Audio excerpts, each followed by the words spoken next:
The story began when we learned that human history, which had lasted for 7 million years, was nearing its end. The reason was that the gods got tired of humans. The chief god Zeus gathered them in a meeting and asked them about their opinion, and they all agreed that humans were evil, had no hope, and humanity had to be exterminated completely. And Zeus prepared to announce this decision officially. But suddenly, a Valkyrie named Hilda interrupted him and said she was against this decision. The gods became very angry that she interrupted the meeting and said she had no right to be there at all because she was only a demigod. But she admitted that humans were full of flaws, but she reminded them of a law called Ragnarok. This law gave humans the right to fight the gods in 13 rounds, and whoever won would decide the fate of humanity for the next 1,000 years. If humans won, they would be saved from extermination. But this law was never used before because the gods saw that it was impossible for humans to defeat the gods. The gods laughed at her and said that fighting against humans was a waste of time because they had no chance. But Hilda asked them if they were afraid of losing. Then Zeus decided that they would indeed fight against humans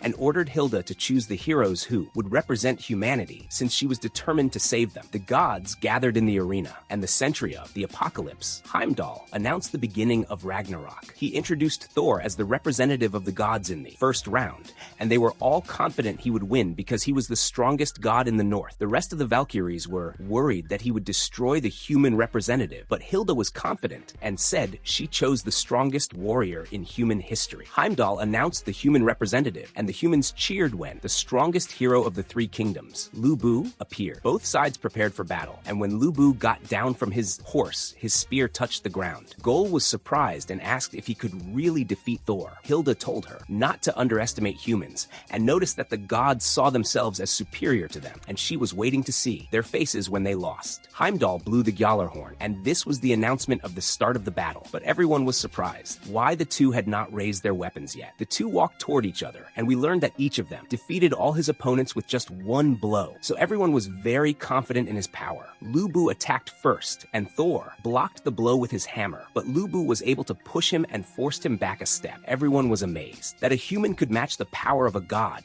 but Zeus knew that Thor had not yet released his true power, so he used lightning to charge the hammer. Thor moved back as he prepared to strike, and the gods understood that he was fighting with the hammer because he respected Lu Bu's power. We went back to a scene from the past and saw the gods of Asgard terrified when 66 frost giants launched a surprise attack, and we learned that Asgard was not ready because the giants had never attacked together like that. The giants reached the castle, and the gods thought their end was near, but suddenly Thor came out of the castle and wiped them all out with his hammer. But we learned that he did not enjoy the fight because the giants were not a match for him, and the move he used to defeat them became famous among the gods. We returned to the present, and Thor prepared to strike, and the gods were confident the fight was over because he would use his special move. He struck with the hammer, and a massive lightning bolt exploded. Gol felt it was impossible to defeat the gods when they fought for real, but Hilda told her to keep watching. Suddenly, Lu Bu stood up and was able to wound Thor's chest. The gods were shocked because they never imagined that a human could injure Thor, but the warriors of the three kingdoms were not surprised because they knew Lu Bu was a real monster. We went back to a scene from Lu Bu's past. We learned that he was born in Mongolia and started traveling when he was young to look for an opponent worthy of him. He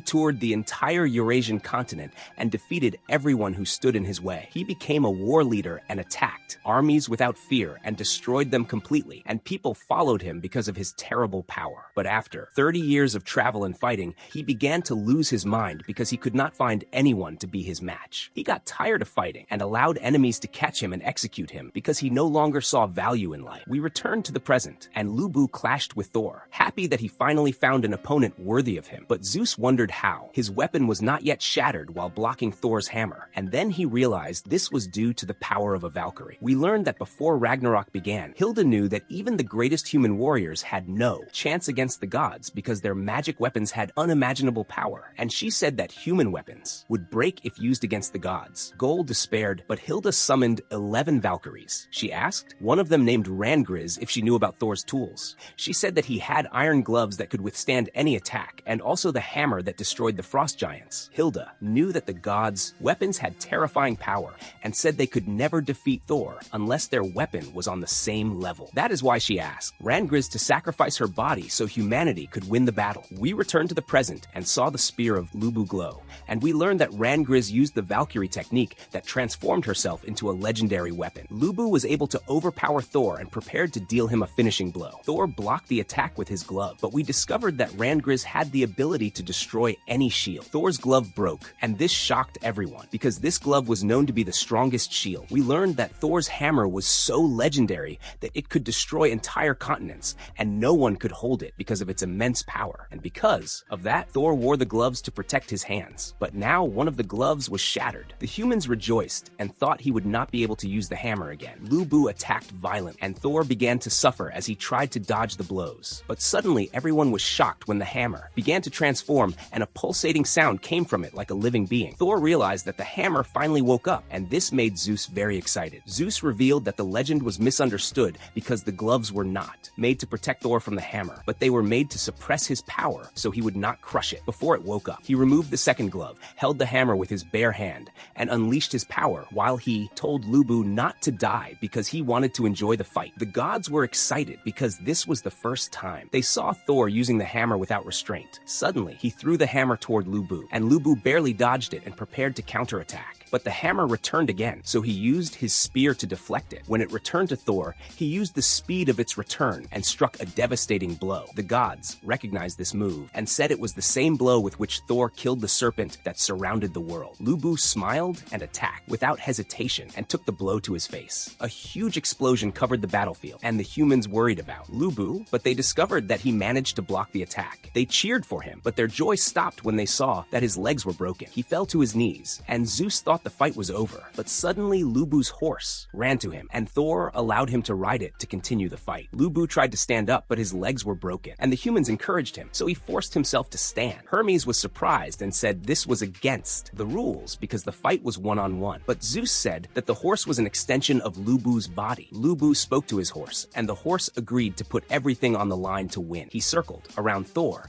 and Lu Bu prepared to use his special strike. One of his disciples remembered when he saw him training, and he wanted to master his move and broke countless spears. He kept training for years until he finally mastered the move that split the sky in two. We return to the present, and Lu Bu's disciples were waiting to see him use his strongest move. Lu Bu attacked, and Thor was excited to see his power. Both of them used their strongest moves, and a pillar of light descended as they attacked each other. But Lu Bu was defeated, and rangriz died when the weapon shattered. Everyone realized the end was near. Lu Bu was happy that he finally found a match, and he remembered that he tried everything, but still could not defeat Thor. He attacked one last time and enjoyed his final moments, and Thor dealt him the finishing blow. Heimdall announced Thor's victory, and the gods celebrated. The heroes of the three kingdoms mourned Lu Bu's death, but they were happy that he died smiling. The gods began to boast that humans could never defeat them because they were the superior beings. Heimdall asked Thor to walk with him to the exit, but Lu Bu's disciples stopped him and said their lives had no meaning without their teacher,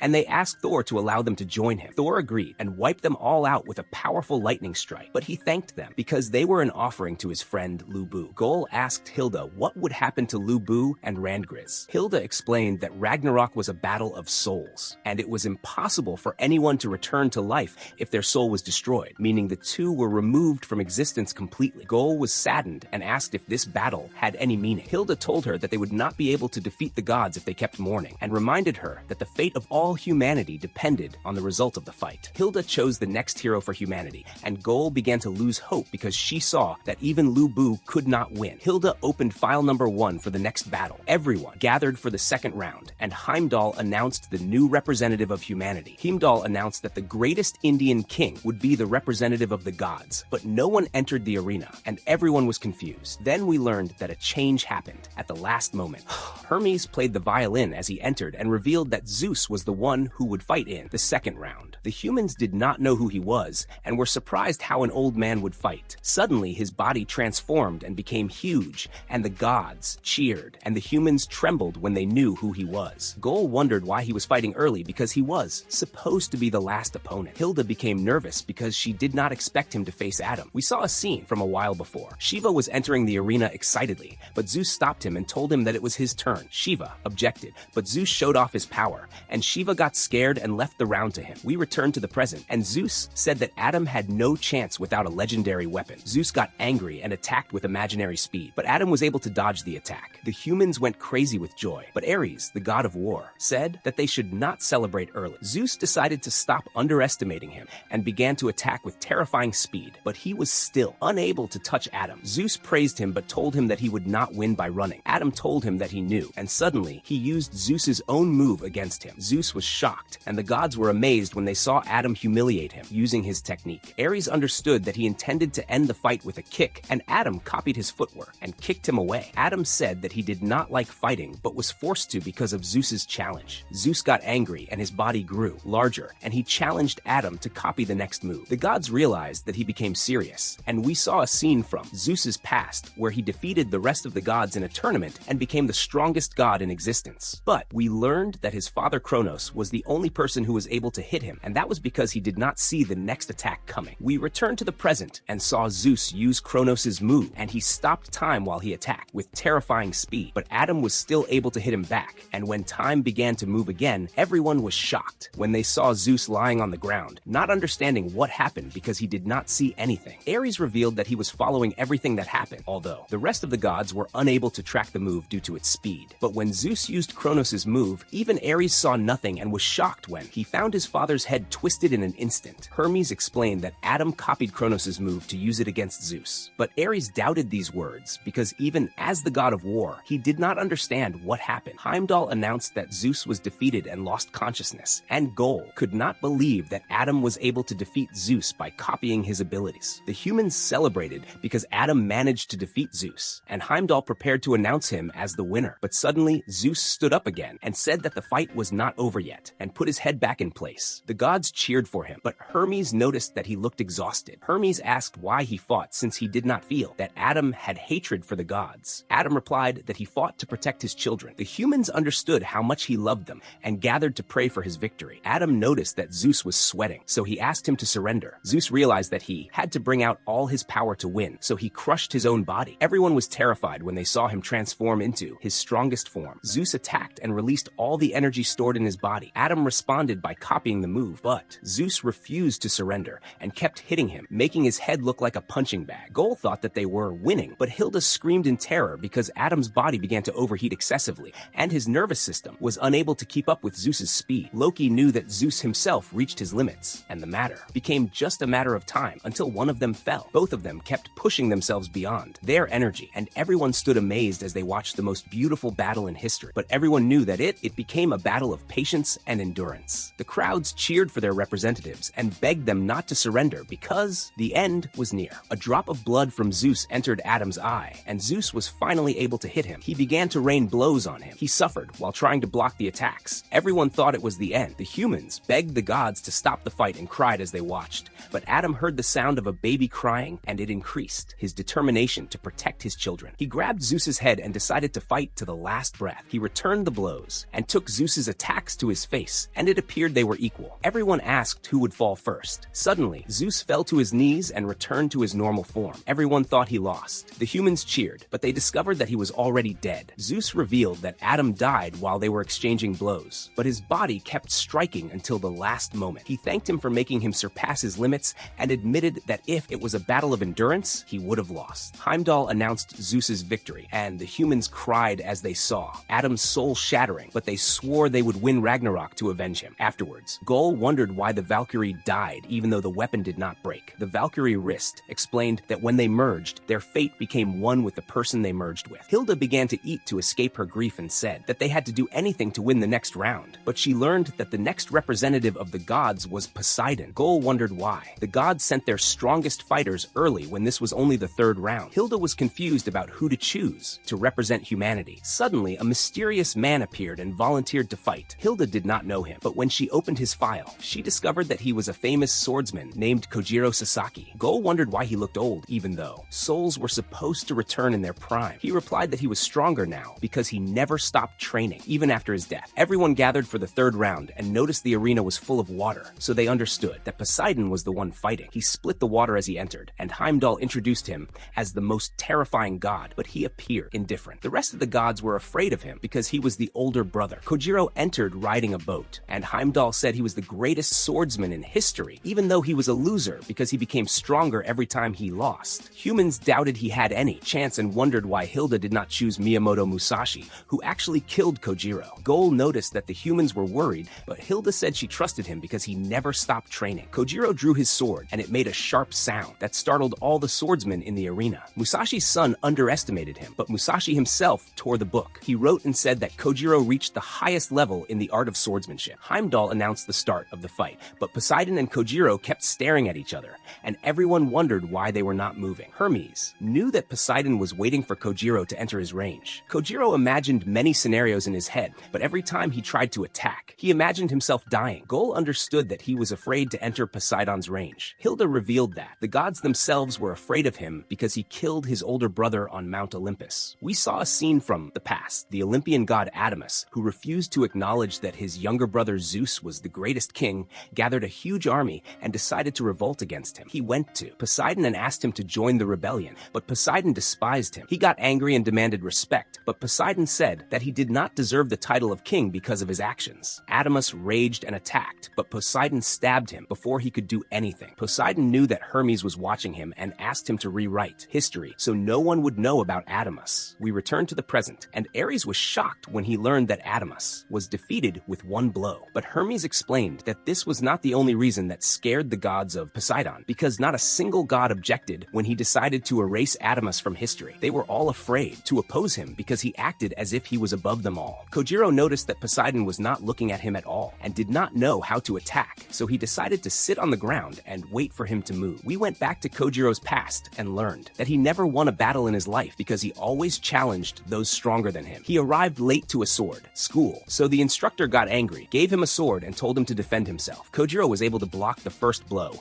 but the instructor knocked the sword from his hand, so he decided to surrender. The instructor mocked him and said that a true warrior never surrenders, no matter what happens. The instructor's father told him not to waste his time with Kojiro because he had no talent. The master of the school asked him why he surrendered. He replied that he simply had no chance. Everyone around him mocked him and laughed at him because they saw he had no courage. After that, Kojiro stopped going to the training ground and started sitting alone in the forest, observing the animals and creatures there, and he was convinced he could learn the secrets of fighting from them. He sat and trained alone for 6 full months. Afterward, he returned to the training ground. The instructor was surprised and asked where he had been all this time, but what shocked him more was that Kojiro seemed much stronger. The instructor decided to challenge him and asked him to fight him, but Kojiro told him he was not interested because he had killed him in his mind hundreds of times before. The instructor got angry and tried to attack him, but suddenly he imagined himself cut in half. At that moment, he understood that he had no chance against Kojiro, so he surrendered immediately. Afterwards, Kojiro asked to fight Sagan. Sagan held a wooden sword and brought out all his power. After many years, Sagan went to visit Kojiro in a hut he lived in. We learned then that Sagan had gone blind, but despite that, he could sense that Kojiro had surpassed him by stages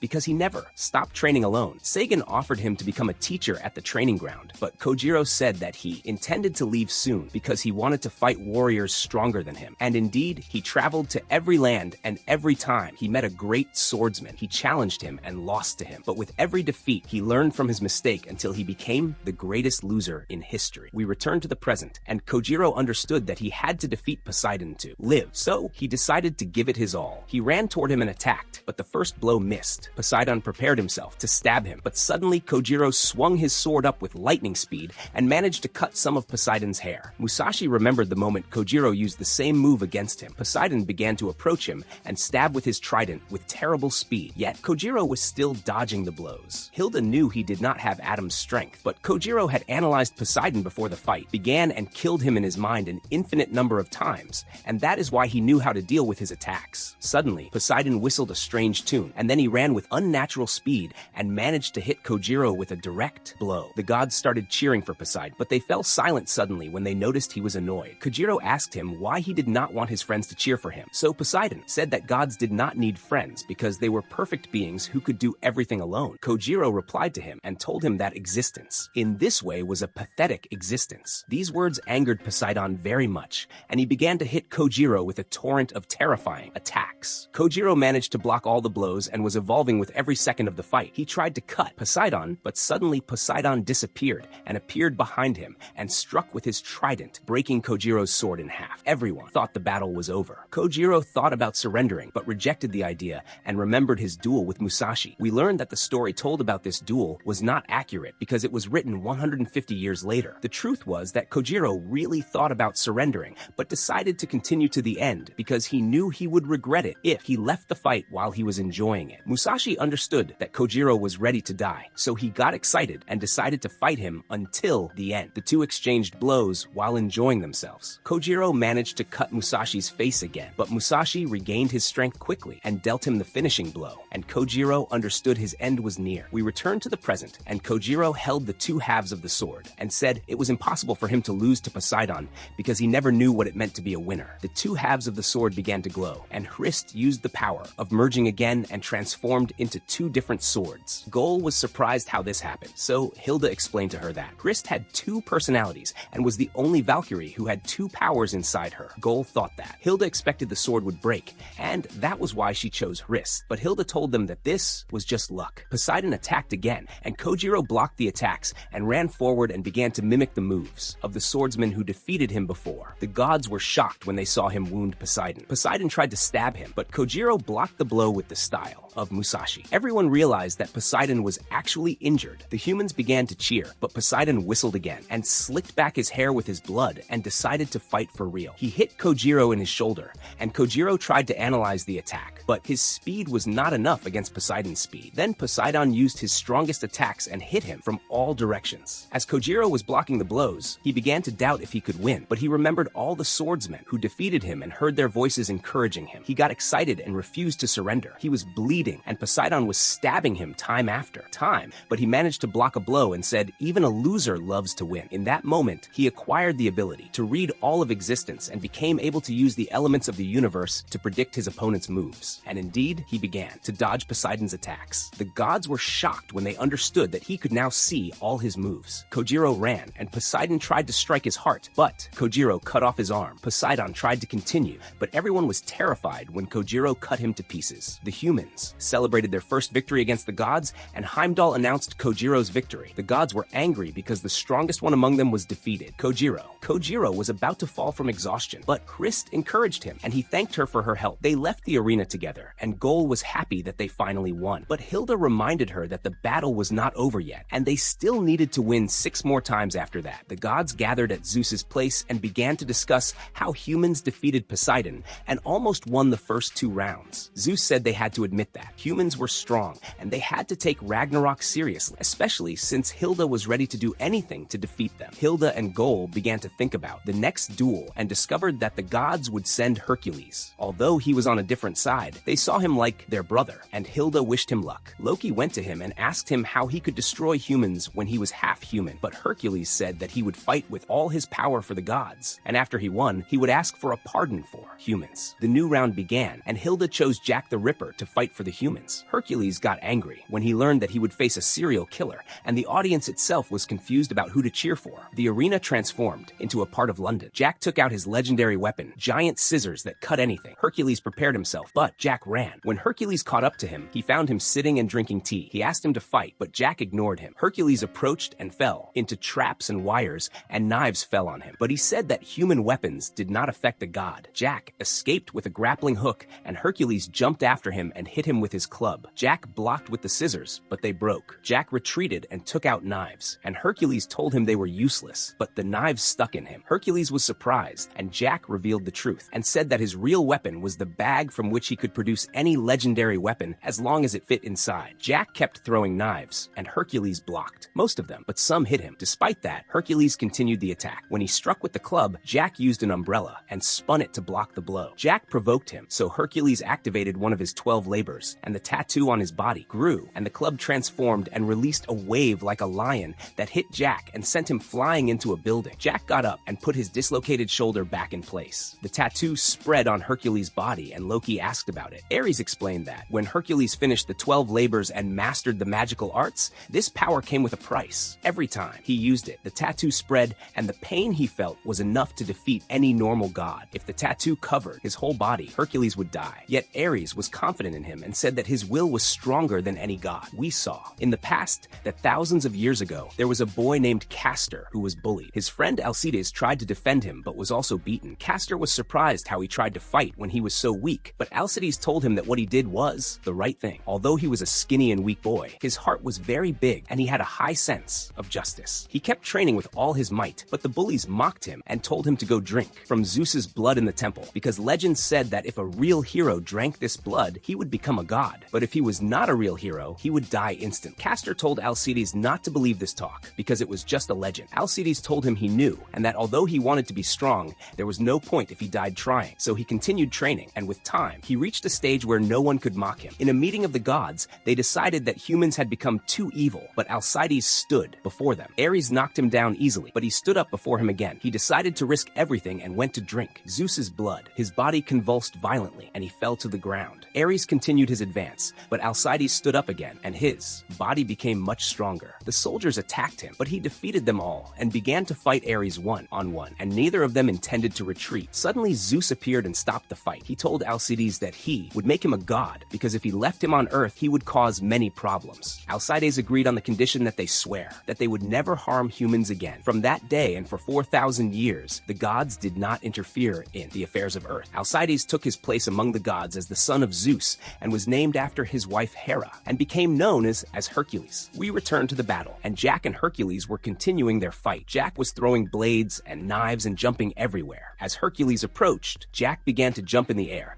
and it turned out that he had rigged wires while he was moving. Hercules was surprised and asked how many more tricks he had. Jack threw knives in the air, and using the wires, he accelerated them to a higher speed. The knives kept bouncing in every direction, and Hercules struggled to block them. Hercules used the sixth labor, and his club transformed into a bird and released strong winds that returned the knives toward Jack. Jack was hit, and his coat was destroyed, and this revealed Jack's special eye. Jack was impressed by Hercules' unwavering will and saw him glowing with a strong light. He wondered how his color would change at the time of his death. We saw Jack as a child being caught stealing food from the trash. The guard hit him, and Jack saw the color, the red color on the man, and this meant evil and anger. As he begged him for food, the color changed to blue, and Jack knew this was the color of superiority. The man let him go and gave him some food. Jack returned home, thinking his mother would be happy. He arrived at the place they lived, and his mother saw he was injured, so she quickly treated his eye. She was the most beautiful person in the world, and he saw a bright golden color around her. One day, while he was reading, one of the women asked her why she decided to let him live even though she had aborted 5 times before. She told him she was sorry he was growing up in this place. Jack told her he was happy and that his mother's love was enough for him. One day, as he was returning with food, he found his mother crying in front of a newspaper. She learned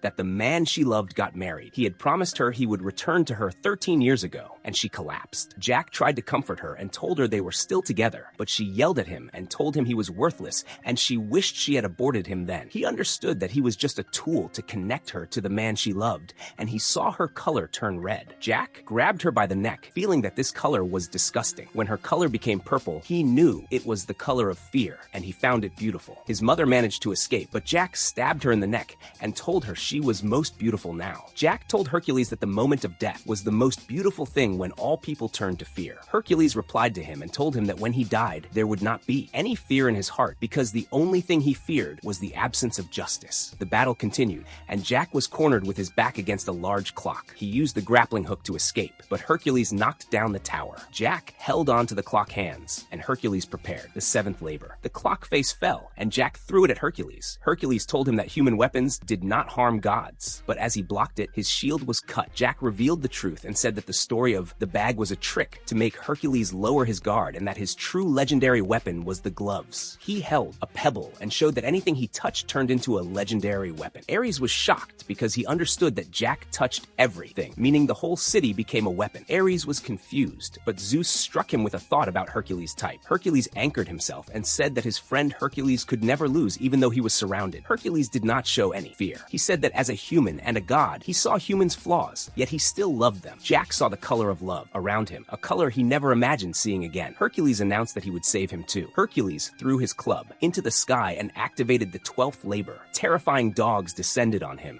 and his form transformed into a terrifying shape. Zeus said that now it was a race against time. This power was destructive but had a price, and it would not end until it consumed the opponent or consumed him himself. The fight became more violent, and Hercules destroyed everything Jack threw at him. Jack was dodging, but he used a manhole cover to protect himself, so Hercules hit him and pierced it and hit Jack. Jack tried to escape with the grappling hook, but Hercules jumped after him and hit him, and Jack got hung on an iron fence. He cut himself loose and climbed, and Hercules told him there was no place to run to. Jack replied and said that all of London was a weapon. He cut the building behind him. When it fell, he jumped on Hercules and escaped. The building fell on Hercules, and everyone thought the fight was over. Ares yelled and asked Hercules to get up. In that moment, Hercules came out from under the rubble. He stood up and told Jack that no matter how he tried, his just heart would not be shaken. Jack thanked him and understood that his mother's color was fake. He never knew that true love was beautiful like that, but despite that, he still wanted to turn it into fear. Jack held a piece of wood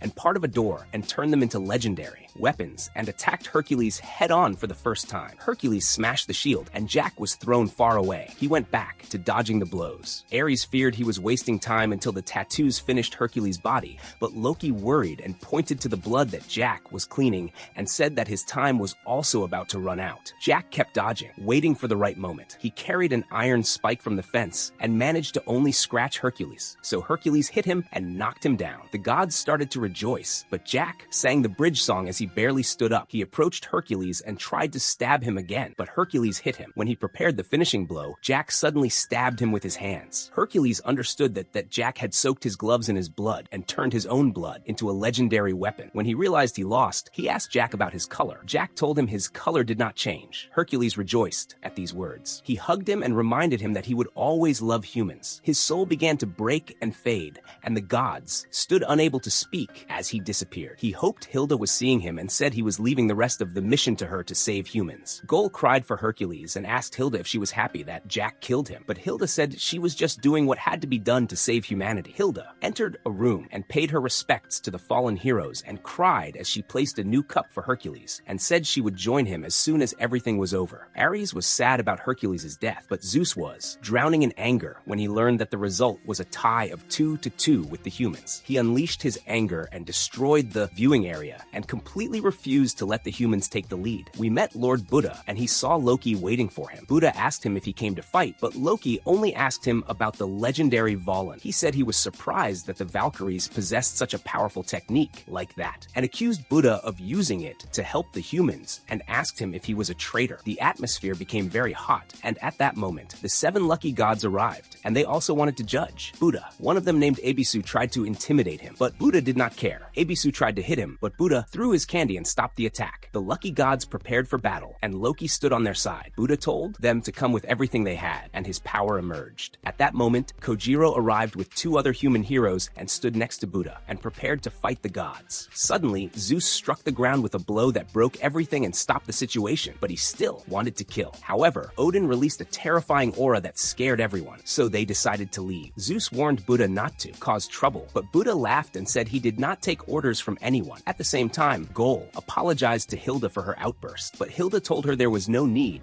and that they had to work together for the humans. They went to the place of the next hero and found a huge man sleeping. Hilda woke him up and told him his turn had come. The man got up and we were introduced to Raiden Tamimon, the greatest sumo wrestler in human history. Raiden asked if he would merge with Hilda, but she told him there was one more suitable for him. A giant woman named Thrud entered and introduced herself as his partner. Raiden was shocked by her appearance, and she asked if he was bothered, but he told her she was perfect. These words touched her heart, so she transformed into his legendary weapon. We saw that the next battle was in an arena, shaped like a sumo ring, and Raiden was introduced as a sumo champion who was never defeated. His opponent arrived, riding an elephant, and we were introduced to Shiva, the god of destruction. The battle began, and Raiden ran immediately and hit Shiva with a flying kick to his face. Shiva stumbled back, but recovered quickly. Raiden continued his attack and threw a punch that made him drop to his knee. He wanted to finish quickly, so he attacked with his knee, but Shiva blocked the blow and was happy that this was a real battle. Raiden pushed, but Shiva grabbed him and hit him in the chest, sending him flying into the air. Raiden landed on his feet, and Shiva was happy to face a worthy opponent. In a flashback, we saw Raiden when he was 3 years old, and his parents were confused because he could not even stand. One day, day, while they were preparing food,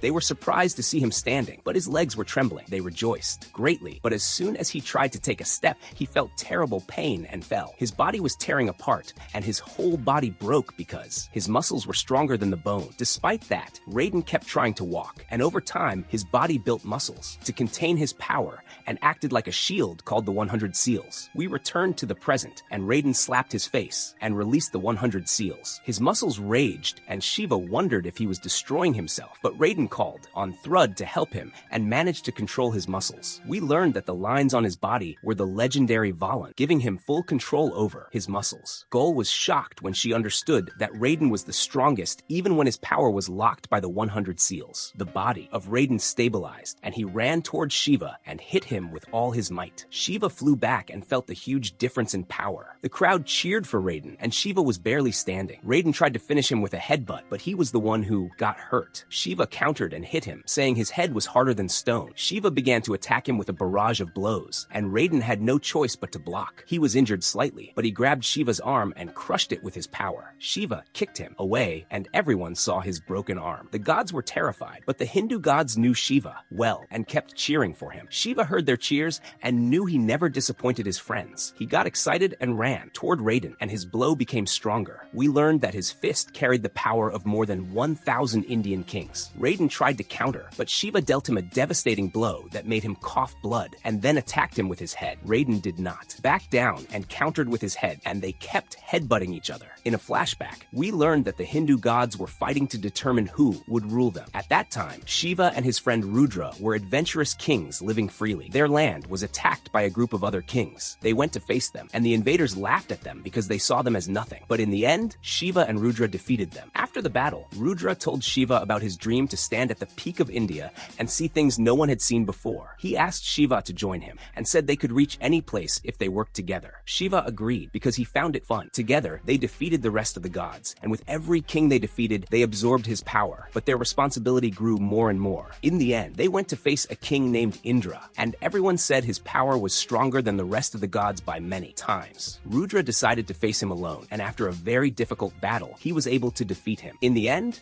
they danced together in celebration of the victory, and then continued the way to the peak after they defeated all the other gods. But as soon as they reached the peak, Rudra surprised them and said that a fight had to happen because only one king could stand at the top. Shiva refused at first and did not want to fight him, but Rudra insisted, and in the end, the two entered into a terrible fight to the point that this battle was recorded as the most violent battle in India's history. The blows were exchanged between them violent, and with time, Shiva began to take the advantage. Rudra refused to surrender and reminded him of the dream they shared. Shiva was affected by the words and thought about leaving the battle and forfeiting, but before he admitted defeat. Rudra himself admitted that he lost, but told him that he should not underestimate an opponent fighting with all his power. And from that moment, Shiva took the name of Rudra and became the supreme leader of all the Indian gods. We returned to the present. Shiva began to dance to the rhythm of the universe itself, and the rest of the gods knew that this was the dance of war that he used in the past to unite the Indian gods. Shiva moved with fast movements and strange and dodged Raiden's blow. Raiden strengthened his legs and tried to attack again, but Shiva dodged, easily kicked him, and pushed him away. Shiva kept hitting him powerfully, and Raiden appeared helpless before him. But suddenly, Raiden inflated his forearms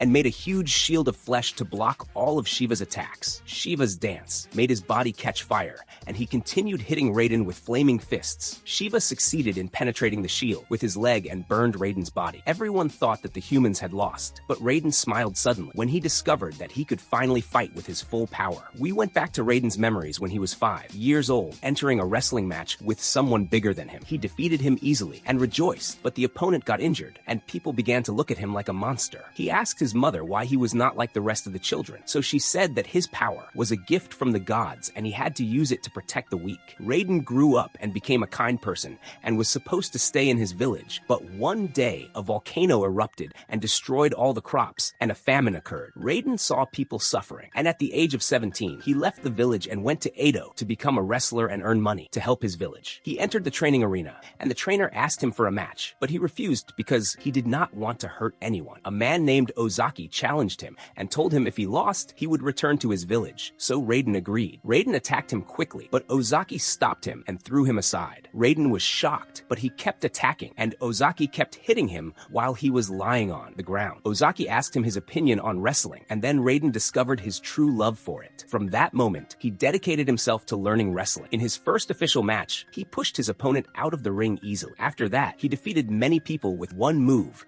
and became a true legend. He was able to feed the people of his village, and everyone was proud of him. But in one of the matches, he noticed that his opponent was afraid of him, and he remembered when he hurt his friend when he was young. So he decided to lose the match on purpose. Ozaki asked him why he did that and saw him crying. He understood that he saw himself using his power to oppress the weak. That is why Raiden decided to stop using his 4 strongest moves. Even so, he kept winning more than 95% of his matches and did not lose except when he intentionally lost to people weaker than. We return to the present, and Raiden took a strange stance and stomped his foot on the ground and prepared for a palm strike. He tightened his leg muscles and jumped toward Shiva and transferred all his power to his hand and unleashed his strike. Shiva tried to block it but was sent flying, and 2 of his arms were cut off. Everyone thought the humans won, but Shiva stood up again. Suddenly, Raiden began to get injured, and Gol was surprised. Hilda explained that this strike tore Raiden's body, but the Voland was holding his body together. Thrud worried about him, but he asked her to increase the speed of his muscles even more. He knew this would harm him, but he wanted to put all his power into wrestling. Thrud agreed and supported him. Shiva felt a breeze and saw Rudra watching him along with the rest of the Indian gods who believed in him,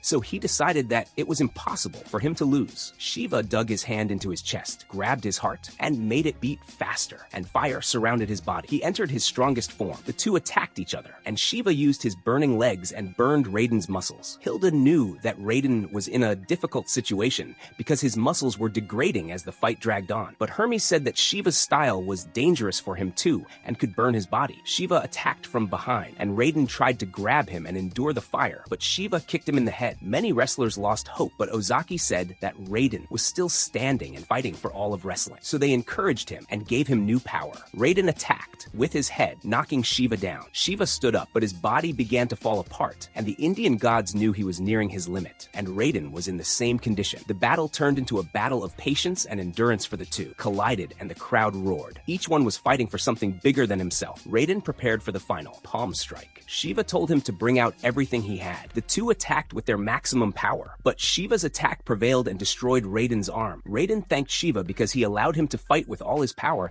and asked Thrud to release the Voland, but she refused because she had fallen in love with him. Raiden said he enjoyed himself very much, and Shiva ended the fight. Shiva thanked him and told him it was the greatest battle he had fought in his life. As he withdrew, Raiden's soul shattered. Shiva left the arena and fell. Rudra caught him, and Zeus said his condition was difficult. Shiva admitted that he was about to lose and said that humans were wonderful. Zeus laughed and agreed. At the same time, Gol mourned the death of Thrud and asked Hilda why they were doing all this to save humans. Hilda placed Raiden's cup with the heroes who fell before and said that the score was now 2-3 against the gods. She cried a little, but remained determined to continue. We saw Zeus at a tree, and he found Buddha eating chocolate. He asked for one, but Buddha refused and ate them all. Zeus asked him to enter the next fight and threatened him with his aura, but Buddha called him chief and told him to watch and enjoy. Buddha entered the arena, grabbed a megaphone, and announced that he would fight on the side of the humans. The gods thought he had gone mad, but he said if the gods did not want to save humans, he would do so himself. Gol was surprised and asked Hilda if this was part of her plan, but she said that Buddha did not take orders from anyone. We saw before round. Buddha was going to Hilda while she was crying over Raiden, and he told her he wanted to fight for humanity. She was not surprised at all. He asked her if things were going according to her plan, because before Ragnarok began, she asked about his power. He thought that she had planned to make him fight the gods. Hilda denied these words and told him that everyone knew he hated the gods. He laughed when he heard this, but he warned her that he did not like anyone controlling or using him before walking away. We returned to the arena. Heimdall told him he could not change his side, but Zeus replied that he did not care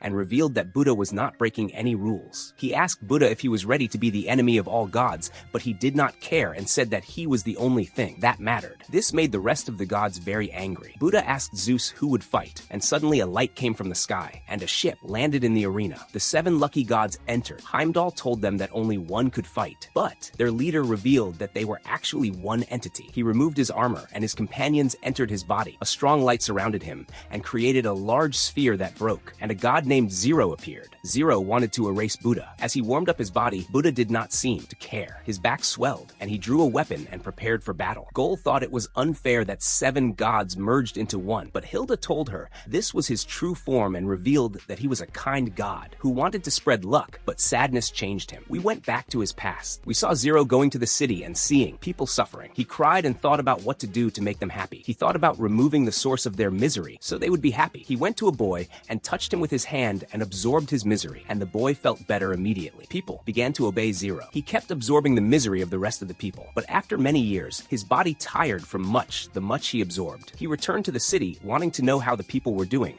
but he discovered the true nature of humans, because without misery, they began to become corrupt. One bumped into him and knocked him to the ground, and Zero discovered that this man was the boy he helped years ago. He asked him how he was doing, but the man did not remember him and told him to walk away. Zero could not believe this was real and thought about all he did for them and why they were still miserable. Buddha arrived with his disciples. Zero noticed that Buddha's disciples looked poor and neglected, but they were happy unlike the people in the city. Zero called Buddha and asked him why his followers were so happy, because when he absorbed humans' misery, this made them worse. Buddha told him that luck is not given, it is achieved, and told him that where there is shadow, there is light. He asked him to join him so they could reach enlightenment. Zero cried as he ran away, feeling jealous because, although he was human, Buddha managed to make people luckier. While he was sad by the fire, dark energy surrounded him suddenly, and his love turned into hatred, and he became the Zero he is now. 3 people saw him in the forest and ran away. As he chased them, he prepared to kill the woman, but she stopped to protect her child. This made him hesitate and resist the urge to kill, and he split himself into the 7 lucky gods. We return to the present. Zero thought it was time to punish Buddha, but Buddha suddenly kicked him and knocked him to his knees, reminding him that the battle had already begun. Zero stood up again and attacked with his axe, but Buddha dodged it easily thanks to his special eyes. Zero got angry and began swinging his axe random, but Buddha dodged them all. Zero felt frustrated, and his axe grew in size. Zeus explained that Zero's axe absorbed misery, and every time it absorbs, the stronger it gets. Hilda adds that Zero's inability to hit Buddha counts as misery. For him, meaning the longer the battle lasts, Gol is amazed by Buddha's dodging ability, that he moves, even before Zero attacks. We learn his eyes give him prediction power. Zero keeps missing and asks Buddha if he is mocking him. Suddenly, Buddha attacks him. Buddha mocks him and angers him more and starts hitting him. The battle seems one-sided, but Zero suddenly remembers his past miseries and releases a strong aura. The axe absorbs the misery and becomes very huge. Zero strikes with his axe at Buddha, but Buddha stands firm before him and activates his staff. The axe destroys everything around them, but Buddha's staff transforms into a shield to protect him from the attack. Hilda reveals that Buddha's staff is a legendary weapon containing the power of the 6 guardians of the world in Buddhism and changes according to Buddha's emotions. Buddha pushes the axe back, and Zero transforms it into a serrated sword. Buddha's weapon transforms into a staff, and he signals him to attack. He rushes towards Zero, dodges his attack, and follows up with a hit. In Memories of the Past, we learn that Buddha was born a prince in a royal family in Nepal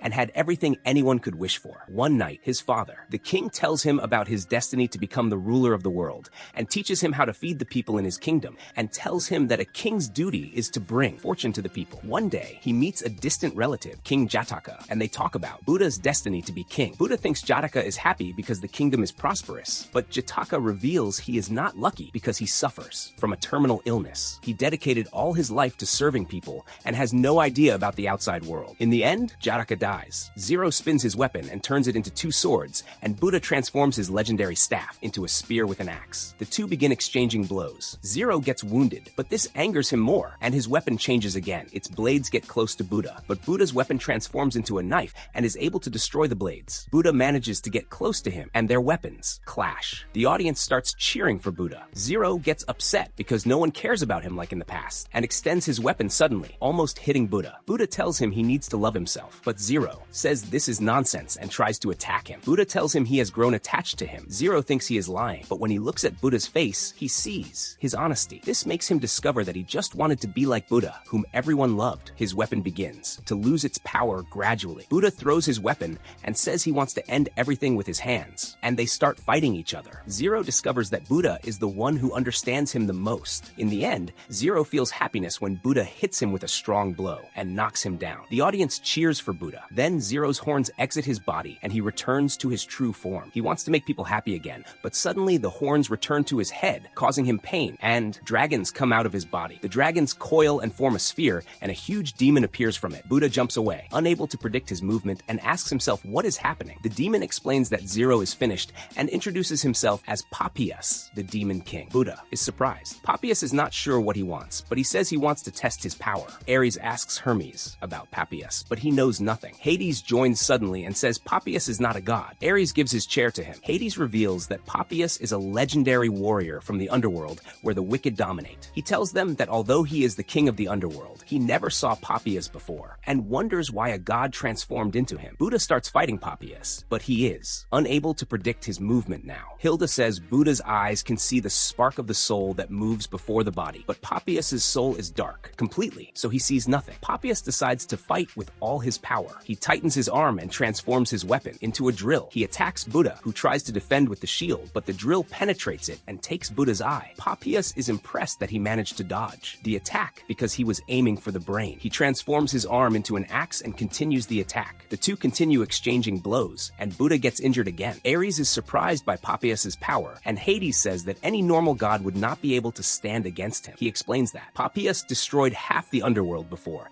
and the destruction stopped only because he disappeared suddenly. This happened ages ago before Hades became king, and he did not believe the story before. He thinks Papias is here because someone must have taken a part of him and made something like a seed that was planted in Zero. Ares asks who could do that, and Hades says there is only one god who would enjoy this. Hermes knows he is talking about Beelzebub, who might have done this just to see the result, and says anyone could be the vessel. Buddha tries a counterattack, but he gets stabbed in his leg and falls silent, and his injuries start to affect him. He calls out to Zero thinking he is still inside, but Papias laughs and says he ate Zero and turned him into food. Buddha announces he will kill Papias, feeling hatred for the first time in ages, and his weapon transforms into a scythe. Papias is not impressed but excited to face him. Buddha attacks him first, but Papias manages to block the attack. Buddha pushes him back, creates an opening at his side, and releases fire to speed up and try to finish him, but Papias blocks it with his arm, and it is Buddha who gets stabbed. Papias asks if he has any last words, but Buddha gets close and says that he is the one who will save humans. Papias senses danger and kicks him far away. Buddha is badly injured, but he refuses to surrender and calls Papias a chicken. Papias tells him to know his place and says he has become a supreme being because his body can now withstand his power. Convinced of his power, Buddha tells him he is weak and weaker than Zero. Papias rushes at him and tells him to prove his words and attacks him with all his power. Ares was confused if this was his last moment or not, but Hades told him to look into Buddha's eyes because he had not surrendered yet. Zeus knew he was waiting for a chance to turn the tables. Buddha was pushed back but remained standing on his feet. Papias was surprised how he was still standing. Buddha told him to bring what he had, and this made Papias scared. His hand began to tremble. He refused to accept this and tore his arm to overcome his fear and turned it into a sword. Buddha attacked with his scythe, but Papias met him with his skills and broke the scythe. The weapon returned to its original form, and Papias ran at him in the end and destroyed Buddha's staff. Everything seemed to indicate the end of Buddha. Papias was about to finish him, but at that moment he saw a vision. He saw a light behind him, and when he reached out to it, a hand grabbed it. Buddha regained consciousness and suddenly started laughing. Papias thought he lost his mind, but when Buddha stood up, he said he overcame his smallness. His hair tie broke, which made his appearance change. He took Zero's weapon and said they would fight together while activating the Valen technique. Hilda cried when she noticed that the weapon absorbed Buddha's love instead of misery and transformed it into a new legendary weapon. The weapon formed into a strange sword possessing the power of the 7 lucky gods. Buddha began to fight Papias, and everyone cheered for him with all their might. Their desires entered him, and this gave him power. Papias was surprised how he could continue fighting despite his condition. Buddha attacked, and they struck each other at the same moment. Kojiro thought that the odds were against Buddha because he had suffered much damage before. Papias attacked with his skill and affected Buddha while he was blocking, but Buddha managed to block, created an opening, and launched a counterattack. Papias could not believe that his strongest attack was stopped, but the gods said that Buddha would not be able to block the attack again. However, Hades said he only needed to dodge. Papias began to launch attack after attack, but it appeared that Buddha could now dodge because of Papias' fear. Buddha could now see the flashes of his soul, and this allowed him to dodge the attacks. Papias, annoyed and unable to hit him, used his strongest skill and cut Buddha in half. Everyone was shocked when they saw this, and Papias thought he finally won, but Buddha's body disappeared and appeared behind him, striking a decisive blow and cutting Papias to pieces. The humans celebrated the victory, and Papias refused to accept defeat and tried to attack him again, but before he could hit him, his soul shattered. appeared, and Buddha saw Zero Soul smiling at him and joining the 7 lucky gods, rising to the sky and bidding farewell to Buddha and Zero. Buddha was announced as the winner of the match, and the humans all cheered for him as he left the arena. Hilda and Gol ran to him to celebrate the victory, but he suddenly fell from exhaustion. They took him for medical treatment, and he reminded Hilda not to be serious all the time. Hilda saw a disguised person approaching, but she knew it was a human named Nostradamus. He removed the disguise and told her he wanted to fight in the next round, but she noticed that it was not his turn yet and threatened to send him back to the underworld if he kept causing trouble. She knew he was the only human sent to the underworld because he destroyed the Bifrost that connects to the gods' world in Valhalla. It turned out that the Bifrost acts as a gate to prevent worlds from attacking each other because both sides were always at war and only the chief gods were allowed to cross it. Nostradamus explained that he could not destroy it completely because the gods stopped him halfway and revealed that he wanted to see what would happen if he destroyed it. But Hilda told him just to wait in his room until she called him and confirmed that she was keeping him for the right time because he was humanity's Joker. The gods noticed that the points were tied and thought about who would participate in the next match. Hermes looked at Ares, so he thought they wanted him to fight. But suddenly, Hades volunteered that. He wanted to avenge his brother Poseidon. Hilda prepared herself to summon the next representative for humanity. Hilda was shocked when she learned who the next representative for the gods was. Gol got tense because she noticed it was Hades because it was almost impossible to defeat him. But Hilda said she knew a human who could defeat him and summoned the first king of humans named Qin Shi Huang. Ares told Hermes that victory was guaranteed because Hades was a strong fighter, but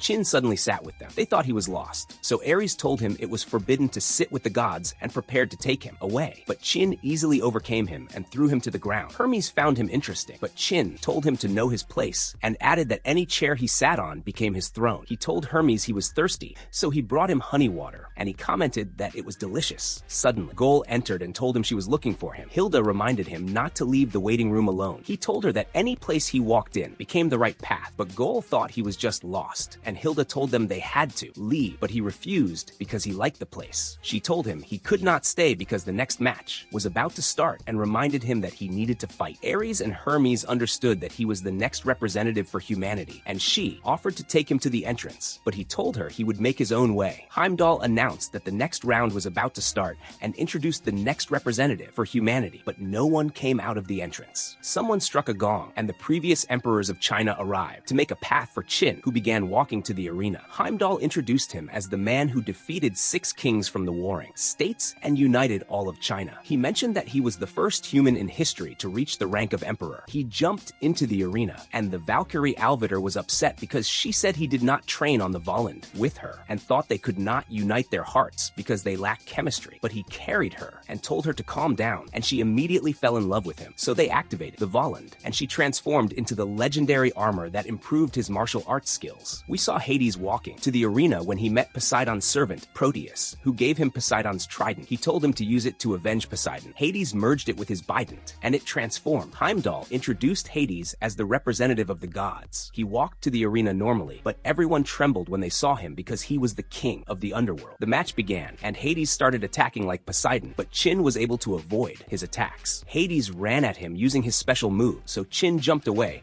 but the attack passed through the ground, and he got hit. Hades ran forward to finish him, but Qin countered his attack and used his abilities to throw him to the ground. In a flashback, we learned that the rulers of ancient China became kings only because they obeyed a demon god named Qi Yu. But Qin united China without depending on him. He approached Qi Yu, who told him that to become the emperor of China, he had to sacrifice 10,000 men, but he only offered him a clay statue, and Qi Yu told him it tasted very bad. Qin told him that he would never bow before him and prepared to face him. Qi Yu got upset and unleashed his power. After 6 days of fighting, Qin was able to defeat Qi Yu and became the emperor of China. We returned to the present, and Hilda explained that Qin used Qi Yu's technique. Ares discovered that it was the move Qin used to throw him to the ground, but he was surprised how this move worked. Hermes explained to him that it took the power of Hades' attack and returned it to him. Hades stood up and asked for Qin's opinion on what made a person a king. Qin replied that kings never weakened and always protected their people. Hades laughed at his answer because it reminded him of his brother Poseidon,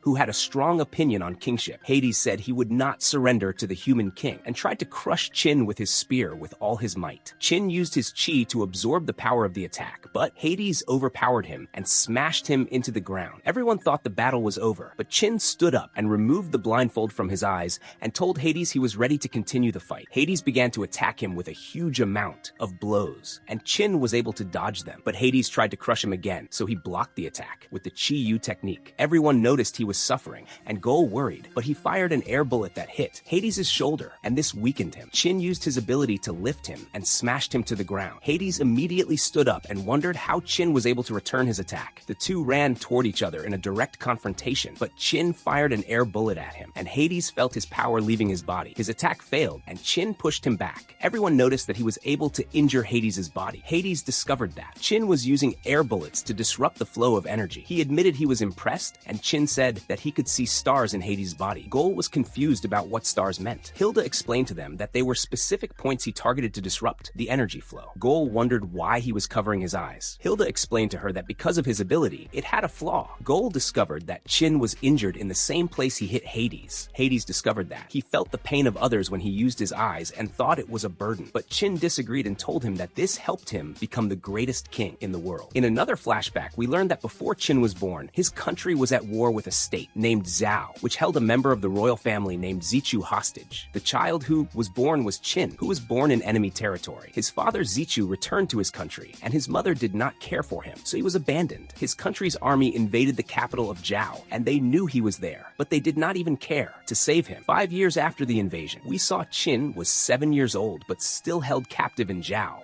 and the soldiers did not treat him well because he was from the enemy country. He was forced to endure the hatred of the entire country. One day, he met a woman named Chunyan, and she told him that she would be his guardian and caretaker. She tells him to show her where he lives. He takes her there and offers her water, but she tells him he smiles too much and finds it strange. He apologizes for his behavior, but she tells him to help her clean because she finds the place messy, and they begin to live together. They walk to the market, and Qin noticed he wanted to eat a steamed bun, so she decided to buy him one. But the shop owner knew he was with her, so he got angry and intentionally dropped the bun in front of him. She asks him why he did that, but Qin thanks her for the food and starts eating it. People gathered around him because he was known to be a prince from the enemy country. They accused him of everything his country did, and they all wanted to kill him, but could not because their king needed him alive. At night, Qin thanks her for dinner and says he is tired and must sleep, but she sees his wounds and asks if people hurt him, but he tells her that since he was young, he felt pain whenever he saw people sad or angry. He tells her not to worry, his wounds always heal after a while, but suddenly he falls to the ground. She understands that he was trying to appear strong. He tells her he understands why everyone hates him, so he accepts the pain as punishment. We learn that he developed an instinct to keep smiling because it eases people's hatred toward him. He believes that in the end, they will forgive him, but Chunyan tells him to stop smiling because he has every right to be angry with them. She says he did not do anything to them, so he does not deserve to be treated like that. She tells him to express his feelings freely because he deserves to live his life as he wants. So he cries for the first time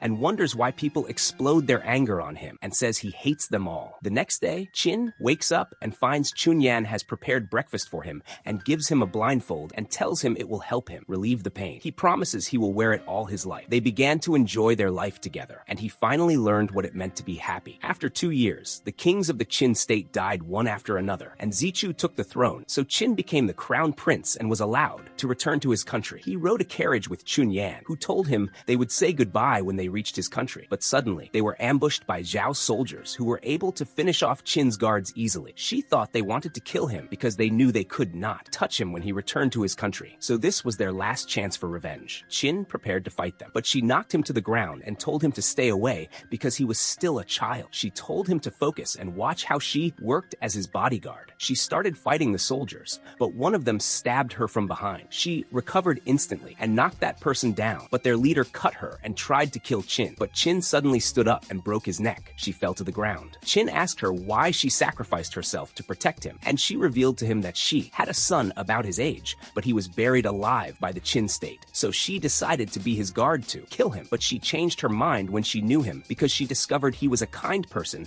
and believed he would be a great king because he could understand the pain of others. She told him to always walk the path of truth and he would be the greatest king the world had ever seen. He promised her to fulfill her wish. He asked her not to die, but she died due to her wound, and Qin returned to his country and became king when he was 12 years old. We return to the present. Qin told Hades he would not lose to him because he promised Chunyan to be the greatest king. Hades said he also had to keep an oath he took. He ran to attack. Qin fired his air bullets, but Hades was able to destroy them. He used his knee to hit Qin's head and prepared to finish him. But suddenly Suddenly, Chin fired an air bullet that made Hades miss, and Chin pushed him away with his leg. We saw Beelzebub experimenting on a monster. The monster managed to break free, but Beelzebub cut off its arm and considered it another failure. The monster tried to escape, but a god threw him to the ground, and we saw it was Adamus. Adamus asked Beelzebub why he continued experimenting on monsters. He told him he wanted to create a creature that could kill him. Adamus understood he was serious, but wondered why Beelzebub was not watching the fight. Beelzebub explained there was no point watching because he knew Hades would not lose to a human. Hades told Chin that he deserved to be called a king and said he would not hold back. But suddenly he cut his chest, and Chin wondered why he was doing that. Hades ran to attack, so Chin fired an air bullet, but Hades changed the position of the activation point before it reached him. Chin dodged his attack, and Hades said he could easily counter the bullets if he knew where they would land. Ares thought he covered himself in blood to see the bullets, but Hermes said there was another reason and explained that Hades' blood was special and his weapon absorbed it and transformed into a spear. Zeus explained that Hades' blood filled magic weapons with his power, making them stronger, but he also warned that he would die if his energy ran out. Hades ran with the spear, and Chin tried to protect himself, but the spear destroyed his armor and hit him. He recovered, but Hades said he would not lose because it was his responsibility as the eldest brother to avenge his brother. Ares spoke about Hades and said he was the most trusted god because he saved everyone in the greatest crisis called Gigantomachy. In a flashback, after Zeus defeated Kronos, he became the ruler of the mythological world. But Queen Gaia did not acknowledge his ascension. She sent her children known as the Gigantes to attack the Greek mythological world. The soldiers were no match for them. Zeus said the gods had to participate in the fight, but a soldier reported that the Titans escaped from Tartarus, the lowest level in the underworld. It turned out that the Titans were followers of Kronos, and if they escaped from the underworld, the Olympian gods would be besieged by their enemies. But Hades walked away calmly, and Poseidon asked him the reason for his behavior, but he refused to answer. The gods eliminated the Gigantes and started to celebrate, but Poseidon noticed that Hades was not with them. The soldier revealed that he went to the underworld alone to stop the Titans. Poseidon went to check and saw that Hades defeated the Titans, but he said he was reckless because he went alone. Hades explained that it was his duty to protect his brothers as the eldest and told Poseidon not to worry because he would not lose to anyone. In the present, the gods encouraged Hades, and Hermes wondered why he was so loyal to his brothers. Adamus decided to answer him. Ares was surprised how he was still alive because he thought Poseidon killed him. Hermes explained that Poseidon only destroyed his body as punishment, and Hades ordered him to help Adamus. He sent him to Beelzebub, who made him a new body, and Adamus spent his days in the underworld since then. The reason for Hades' obsession with his brothers was simply that he loved them. Ares cried when he heard that, and understood that Hades was a noble warrior. Part of Chin's armor broke, and Alvitra was injured, but she knew that his injuries were worse. She asked him if he could continue the fight. He told her it did not matter because he was used to pain, and he did not think he would win. So he decided to put all his power into his next move, but she told him to give her orders because he was the king. She transformed into a legendary sword. Hades attacked with the spear, and Chin tried to block him, but Hades overcame him easily and cut off his arm. Alvitra understood that they could not defeat Hades even with their combined power. Suddenly, Chin saw stars above him and stood again. Chunyan and the humans told him to stop because they thought he could not win, but he said that a real king never surrenders. Everyone was surprised that he still had the power to fight and began to encourage him. Chin understood that he was fighting to fulfill his promise to Chunyan. He told Alvitra about his plan, and she thought it was a risk, but she decided to go along with him because she believed in him. Hades ran with all his power, but Chin stood and blocked him with the tip of his sword, activating the Chai-Yu technique. Everyone thought he would die, and Hades began to overpower him again, but he fired an air bullet that hit his spear. Suddenly, it lost its power, and Hilda noticed that he hit the activation point and used the power he absorbed to counter and destroyed his spear. He managed to plunge his weapon into him, but Hades refused to surrender. Chin cut him off, and he knew that he failed his brothers because he promised them he would never lose. His soul shattered, and Chin felt the full power of his attack, but he was still standing on his feet. He said he was grateful to have met Hades, and the humans paid their respects while Heimdall announced that Chin was the winner of the fight. The humans celebrated, and Alvitra knew that Chin was in very difficult condition, so she tried to carry him from the arena, but he suddenly fell. Kojiro and the other swordsmen understood that his body finally gave out, but Ares wondered how he won the battle when he was at his limit when Hades attacked him. Kojiro explained that she hit the activation point in Hades' spear with the air bullet, and that disrupted the chi because it absorbed Hades' blood, but she wondered how he was able to block the attack when he was unable to before.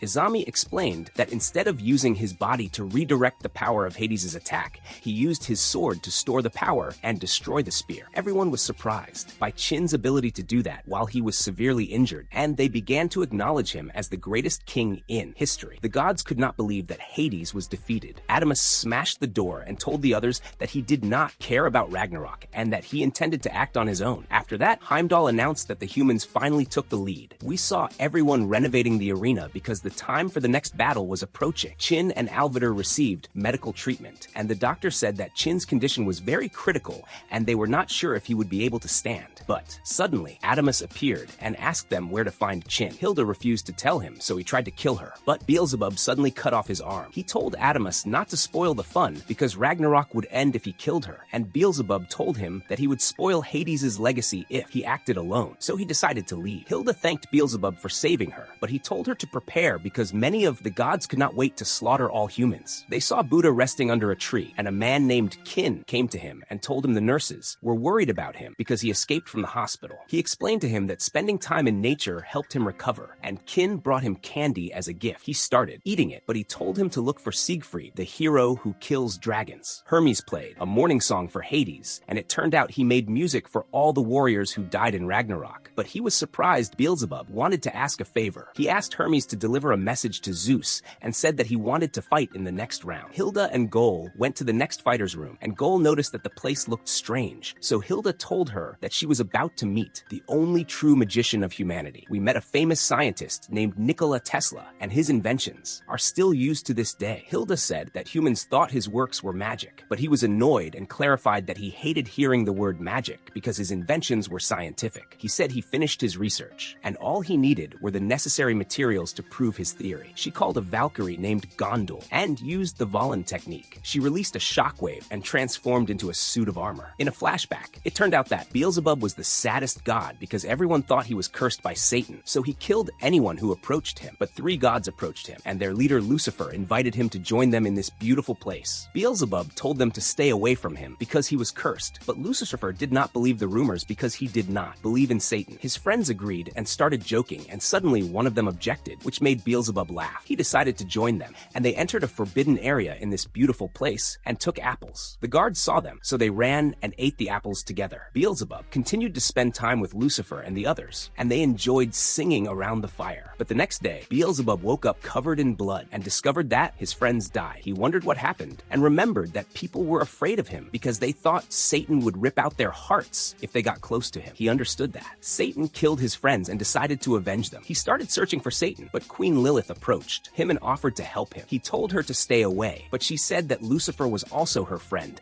and she wanted to help avenge him. He decided to work with her, and they searched everywhere but found no evidence of Satan. One night, Beelzebub dreamed of Satan, who forced him to watch as he killed his friends and told him that he would kill everyone he loved. He woke up from the nightmare wondering why Lucifer wanted to be his friend, and he thought if he stayed away from him, he would be alive. We return to the present, and Beelzebub wished someone would kill him and hoped to die a painful death. Heimdall announced that the time for the next round had come. Beelzebub entered the arena, and Heimdall introduced him as the representative of the gods, but everyone was afraid of him because the humans knew him and the gods knew he was cursed by Satan. Heimdall opened the door for the representative of humanity, but lightning came out of it and lit up the whole arena. Tesla descended into the arena, and Heimdall said that he was the only true magician of humanity. The fight began, but Tesla approached Beelzebub and said their battle would be legendary. But Beelzebub thought that the fight would be boring and said things would not end well for Tesla. Tesla explained that he would not allow the gods to win Ragnarok because he wanted humanity to keep inventing. Beelzebub suddenly broke the ground and destroyed the pillar in front of him, and Heimdall thought he used magic. But Tesla told him this was science, and the humans did not understand what he meant. The scientist Galileo explained that Beelzebub used vibration to break the ground. Hermes explained how vibrating sound waves could break glass, and clarified that it could create weapons. Beelzebub used it to cut Tesla's armor. Hermes said that super vibration was Beelzebub's secret, and it was impossible to defend against it. He said his bones would break if he touched it. Tesla was impressed by Beelzebub's ability and said if he had not dodged, he would have been split in half. Gol was worried he might lose, but Hilda was confident he would win because his armor was made by the greatest minds in history and fueled by Gondal's life force. Tesla ran, and Beelzebub jumped away to avoid his attacks and broke the ground with his power. The scientist Thomas Edison revealed that he helped Tesla make the armor and boasted of its power, but the other inventors knew he always took credit for himself. The humans were impressed by his power, but he knew that his power was useless if he could not hit Beelzebub, so he charged his armor and ran with terrible speed. He hit Beelzebub with a burst of energy, causing a huge explosion, but Beelzebub blocked it with his barrier. Tesla was annoyed and wanted to finish the battle quickly. Tesla used his electric fists to attack Beelzebub's barrier, but he discovered that his vibrations increased suddenly. Beelzebub hit him to the ground, and he managed to survive the attack, but Beelzebub told him he was weak, and Goal wondered why the staff was so strong. Hilda revealed to her that it was a legendary weapon that amplified his power and said that it created a barrier when he held it in his left hand, but when he used it in his right hand like a sword, it became sharp enough to cut anything. Beelzebub told Tesla that he would never be able to defeat him, but Tesla used his suit and created a huge cage of light, and suddenly began to float, and said he was the king inside the cage. The humans thought he was using magic, but Edison explained to them that it was not magic, but science. It turned out that Tesla was working on an anti-gravity system before his death, but he could not create it because Earth did not have the materials he needed. But since Gondul volunteered to be his armor, finally everything was available to execute the idea. He ran at lightning speed. Beelzebub tried to stop him, but was trapped in an explosion and got injured. Hermes noticed that Tesla could reach his maximum speed in an instant, so it was difficult to predict his movements. He ran again at Beelzebub, who prepared to defend, but Tesla changed his direction immediately, and Beelzebub struggled to follow his movement. He tried to block with his shield, but Tesla was able to hit him because his defense was not fully activated. Tesla ran again, and Beelzebub almost hit him and tried to stab him with the staff, but Tesla escaped quickly. He moved around the arena and faced him with a rotating attack that broke his barrier. Tesla flew around the arena, and Heimdall thought he was doing this to provoke Beelzebub. Beelzebub dodged the attack and prepared to counter, but suddenly, Tesla hit him with an electric fist. Goal started to rejoice, but he noticed that Beelzebub managed to block it and told Tesla that he knew his trick and all his attacks would not affect him. But Tesla charged his armor and said that the gods were about to see the true power of science. Suddenly, he disappeared. It turned out that after Tesla's death, the US government conducted an experiment on his research, which involved a destroyer equipped with Tesla coils. The ship's crew reported that the goal was to make the ship invisible, but when they flipped the switch, they were surrounded by electricity and disappeared without a trace. It reappeared near the coast of Virginia, 363 kilometers away. The US Navy crew discovered that the experiment was real and was about teleportation, but the experiment was not completely successful because many of the crew died and the survivors were psychologically affected. The Navy decided to hide the research. In the present, Tesla appeared behind Beelzebub and pushed him away. Everyone noticed that he used teleportation, but Beelzebub knew that he had to charge before using it, because if he executed the teleportation immediately, he would have ended the fight. Also, Beelzebub understood that he could teleport to places specific only because Tesla used his deceptive movements to guide him to the place where he could use teleportation. He also knew that the number of times was limited. Tesla admitted this and said he could use it inside the cage only and had to charge the air to create points he could teleport from. He added that every time he used it, it destroyed a Tesla coil, so he could not use it more than twice. Hilda said that Gondul would break if that happened. Beelzebub wondered why he was telling him his weakness, but he explained to him that scientists should not hide knowledge. Beelzebub found him funny and stood on his feet, but suddenly he coughed blood. Hermes understood that he was badly hurt. He remembered the moment he went to Hades' castle and challenged Hades to a fight, but he knew that Beelzebub was unable to fight because he was injured while fighting monsters in the castle. Beelzebub admitted he wanted Hades to kill him, so he agreed to take him on in a fight, but Beelzebub could not beat him and was thrown far away. He asked Hades to finish him and showed him the mark Lilith gave him and explained that he could not commit suicide because of it. He thought Lilith cursed him to torture him, but Hades thought this was not true and said she gave him a prayer because she wanted him to continue living. Hades told him to think about his actions, and it was clear he would grant his wish if he returned in perfect condition. But he asked why Lilith did not want him to die. After that, Beelzebub returned to Hades asking him. He still saw that he deserved to die, but decided to continue living to be tortured and face the worst end, and this was the only way to atone for killing the people he loved. Hades gave him a staff and told him he always wanted to give it to him because he saw it suited Beelzebub, and explained to him that Beelzebub reminded him of his brothers. We return to the present, and Beelzebub said he changed thanks to Hades and prepared to slaughter all humans to avenge him. Dark energy surrounded his staff as he held it with both hands, and Zeus understood that he was about to use the chaos technique, which was so powerful that it was forbidden in the underworld. Tesla tried to attack him first, but he endured and covered the arena with a sphere. A huge sphere of darkness destroyed everything around it. Everyone was affected by its power and understood that Tesla survived the attack, but Gol worried about his condition. Adamus noticed that Beelzebub was also in a difficult condition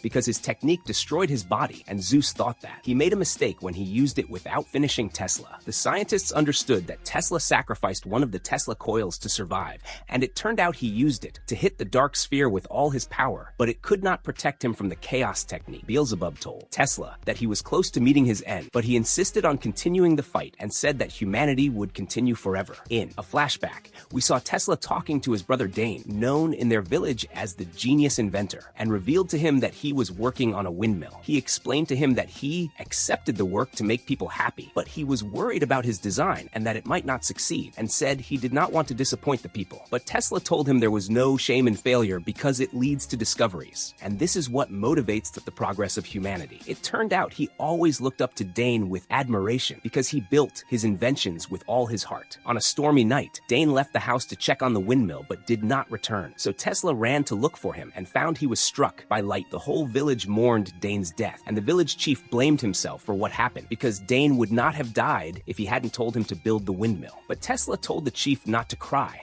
and explained that Dane was not dead because he was still alive in him. Tesla finished the windmill using Dane's blueprint, but the people of the village noticed it did not work, so they thought the design was wrong. People forgot Dane, and Tesla fortified himself, but after 6 years, he was able to fix the windmill. The villagers remembered Dane, and Tesla said he did not change the design, but it took him 6 years to discover the solution. He understood that Dane's memory would live as long as he continued to invent, so he dedicated his life to science and continued his research even after his death. In the present, Tesla stood up again, and everyone cheered for him. He said that humanity would never die. He charged his armor suit to create the cage again and began to move with insane speed, but Beelzebub was still able to follow him and push him back. He felt he could not move freely because the arena was full of debris, but he knew that Beelzebub's vibration attacks started to affect his body. He thought the battle was close to ending, but Beelzebub ran and began to attack him with a barrage of consecutive attacks. Lilith's mark activated because it appeared he was sacrificing his life, but he was able to control it with his will, and Tesla understood that he could not dodge the attacks. His cage broke when it was hit, and his armor began to fall apart. The humans understood that he was losing the battle, but suddenly he shouted and said the technique was amazing, and he was impressed by the way Beelzebub used his power. He said he finally reached a solution. The humans understood that he had not surrendered yet, and began to cheer for him as he charged his armor again. He ran at Beelzebub, who raised the barrier to defend, but Tesla began hitting him with a barrage of punches. Beelzebub struggled to protect himself,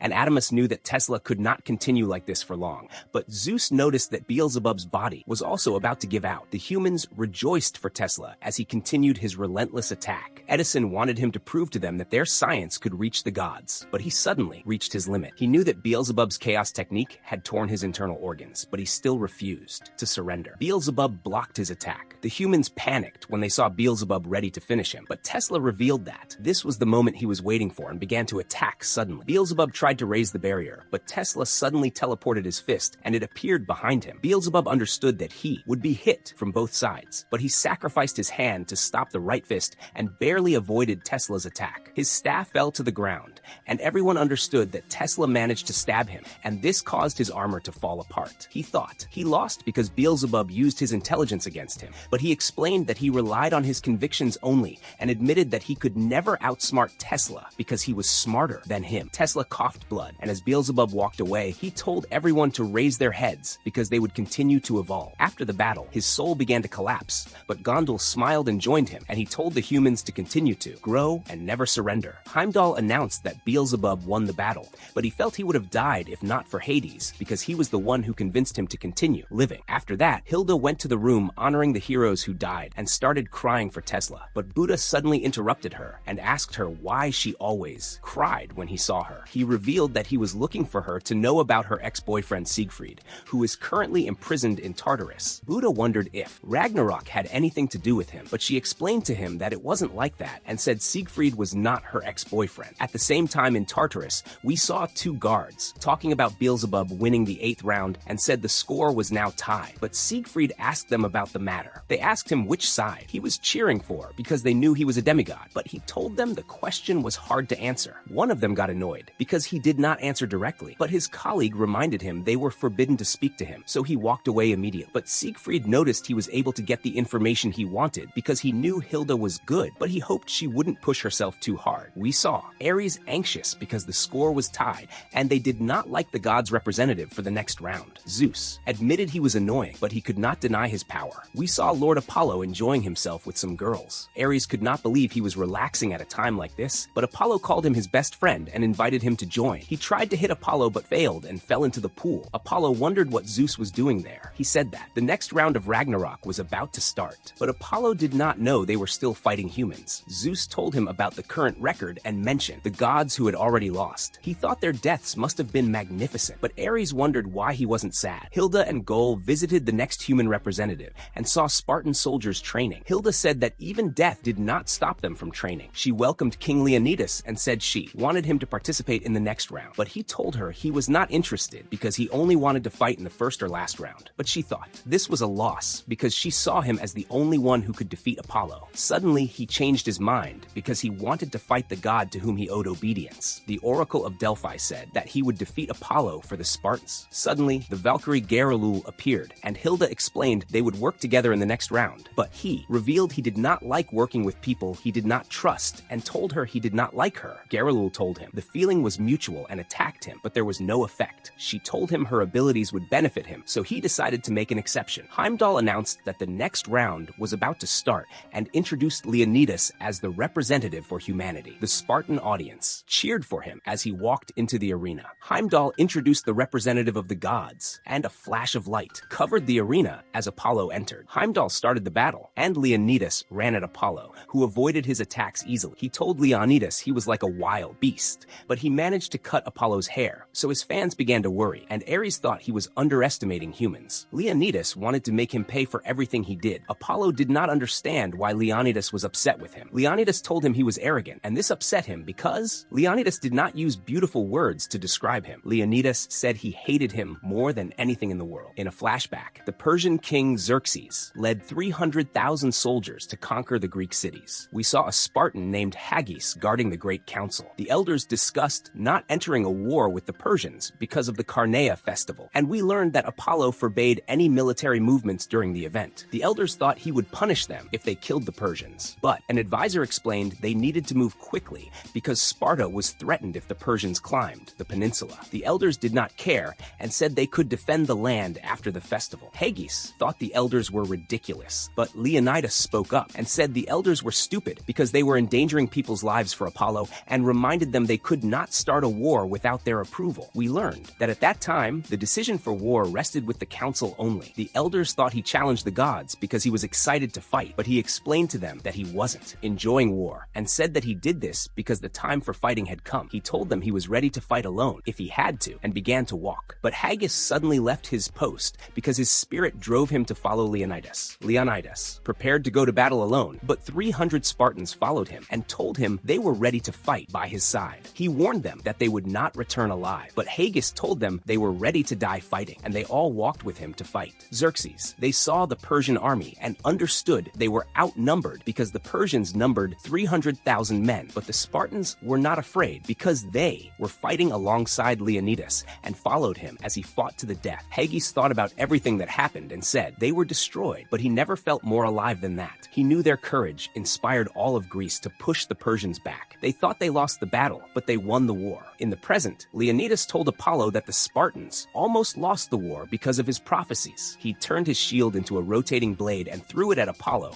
who managed to catch it, but Leonidas pushed it forward, and this made Apollo fly. He told him not to stand in front of a Spartan if he wanted to live a long life, but he immediately recovered. Leonidas continued the attack. Goal asked why Apollo's hand was shining. Hilda explained to her that it was because of his legendary treasure known as the Threads of Artemis. It turned out this shield could transform into anything. Hilda knew he used it to protect himself from the last attack, and that was why he recovered quickly as he turned it into gloves. Leonidas used his shield to attack Apollo with a series of attacks, but Apollo was able to dodge them. Zeus noticed that his footwork was amazing because he was the god of boxing. He was able to get close to Leonidas and began to punch him. Leonidas struggled to try to keep up with his movements, but the Spartans thought Apollo was a coward because he was not fighting Leonidas face to face and began to mock him. Apollo decided to change tactics. He used his threads to draw lines on both sides and told Leonidas that the arena was too big, so he decided to make it smaller. Leonidas asked him what he was trying to do, so Apollo explained to him that he was giving the audience what they wanted by making the conditions more favorable for Leonidas, but he was still superior to him. In the end, the Spartans were angry because he was mocking them, and Ares thought he was underestimating Leonidas. But Zeus said he was in his strongest state because he always exceeded any expectations. Apollo unleashed his maximum fighting power, but Goal was worried that Geralul might lose because she was the proudest among the Valkyries. Geralul told Leonidas to kill Apollo because he was mocking them, but Apollo told him that would never happen. Leonidas's shield transformed again, and he tried to crush Apollo with it, but he was able to dodge the attack and used his threads to prevent Leonidas from moving. He charged his fist and struck a powerful blow. Goal thought Leonidas was finished, but Hilda knew that the battle was not over yet because Spartan pride was very strong and they would not surrender King Leonidas. Leonidas suddenly countered with a headbutt and knocked Apollo to the ground and asked him how he felt while he was shaken. He reminded Apollo not to stand in front of a Spartan because he would look weak, but he stood up again and said that Leonidas was beautiful while he fought because he put all his passion into the fight. The gods thought he was weak because he acted like an arrogant fool, but Ares said Apollo actually knew his place in Valhalla. In a flashback, we saw a monster named Python attacking the village of Delphi after being expelled from Valhalla because of his appearance. The legendary soldiers tried to stop him, but he defeated them easily and scared the whole village in his path. But one day, Apollo appeared before him and challenged him to a fight. Python ran at him, but Apollo defeated him with one blow. He refused to admit defeat and said he had not surrendered yet, but Apollo was happy and told him they could continue the fight the next day. Python spent the following days trying to defeat Apollo, but was still no match for him. Apollo asked him why he continued to challenge him. Python explained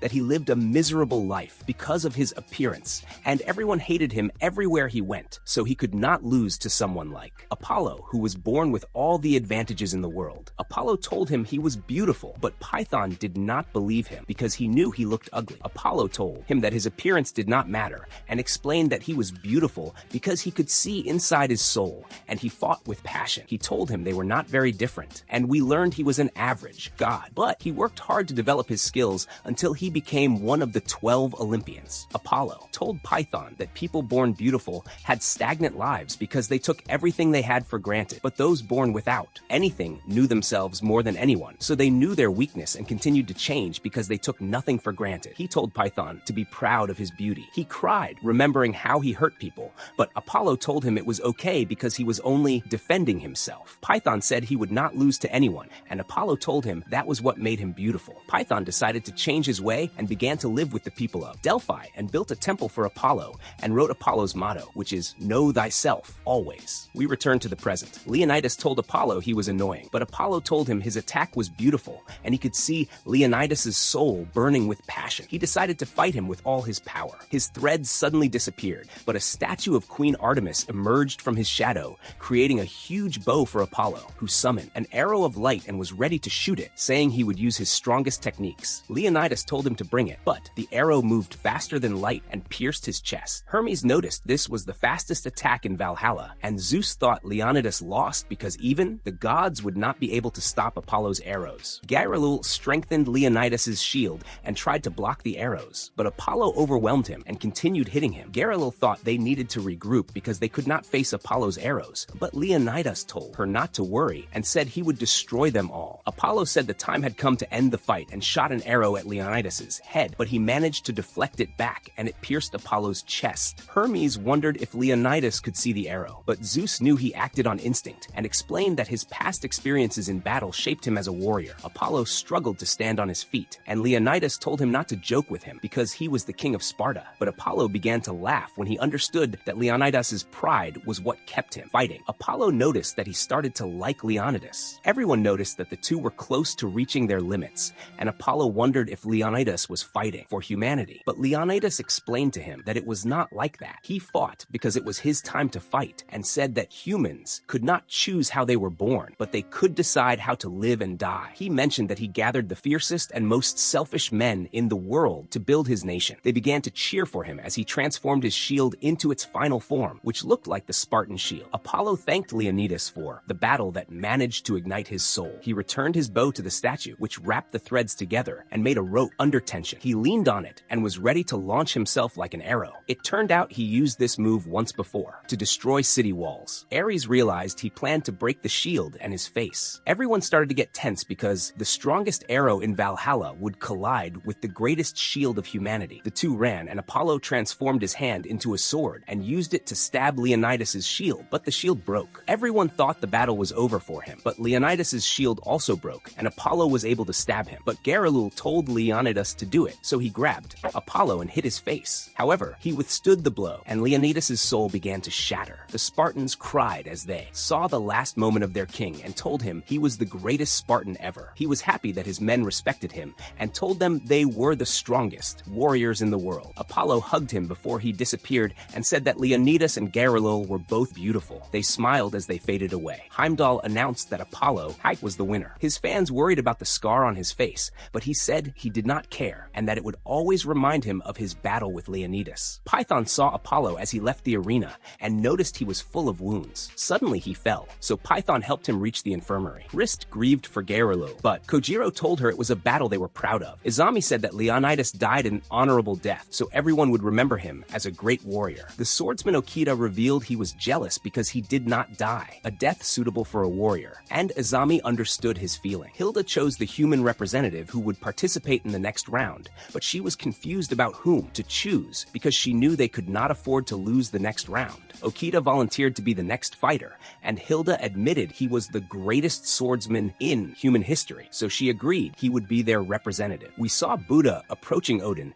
and asking him about Siegfried because he knew Odin was the one who sent him to Tartarus. Odin's crows said that Siegfried committed a crime, unforgivable, but Buddha knew he just stole Odin's sword and used it to kill his dragon. He thought that was not enough to put him in Tartarus because that place was reserved for the worst criminals, and he was convinced that Odin sent him there to get rid of him. Buddha knew that Siegfried was Hilda's lover and thought she started Ragnarok to save him along with humanity, but Odin did not want to let him go. Buddha admitted there were many things he did not understand, so he asked Odin to tell him everything. But suddenly, Odin got angry and used his legendary weapon and struck the ground. He said anyone who came into his kingdom would suffer from his wrath. Buddha prepared to fight him, but suddenly Beelzebub appeared and said he was interested in Buddha's theory. He clashed with Odin and asked him about the great ambition he mentioned before and thought it had something to do with summoning the ancient gods. And this was the end of our story today. Before we end our story, do not forget to pray upon the prophet, peace be upon him, and do not forget to like, share, and comment on the video because this encourages us to continue. If you are new to our channel, subscribe and activate the bell button to receive everything new. See you later. There was once a very fierce battle. Demons led by the Demon Lord invaded the city with violence and force. There was a very legendary guardian protecting the wizards, and he stood alone against the entire demon army. Indeed, this man destroyed them and did not leave a breath in them. But unfortunately, in the middle of the battle, there was a traitor among the wizards, and he stabbed the guardian in his back. This caused his soul to shatter into 72 pieces and scatter everywhere. All this happened while people knew nothing, and because One Piece is the king and everyone's king, like the video. If you love One Piece, go down, write a comment, and write One Piece is the king. Anyway, after the guardian was killed, the demons controlled the entire world. The wizards tried to defend, but they were being crushed until finally they used their remaining energy and sealed the demons. But unfortunately, after they were sealed, there was no one left to protect the world, and people began to drown in chaos and ruin. The only solution left is we must collect the 72 pieces of the guardian's soul and use its power to free the wizards from prison so they could return to protect the world. We returned to the present time, and the world became dark and full of chaos. Then our hero Yun and his little brother Shin appeared, hiding in a house trying to escape the chaos. But the earth shook and the house collapsed. Yun quickly put his brother in a basket, carried him, and ran to escape. At the same time, their father Jong was fighting a huge, strong demon, and the fight was intense. The man was trying to stop the monster, but got hit and slammed hard into a pillar. The children reached him and wanted to help him, but the demon attacked them suddenly. Their father saved them, blocked the blow, hit the demon, and lifted the children onto a pillar to protect them. He began to use his weapon, which he transformed into a 3-section staff and wrapped it around the demon's hand, kicked him in the face,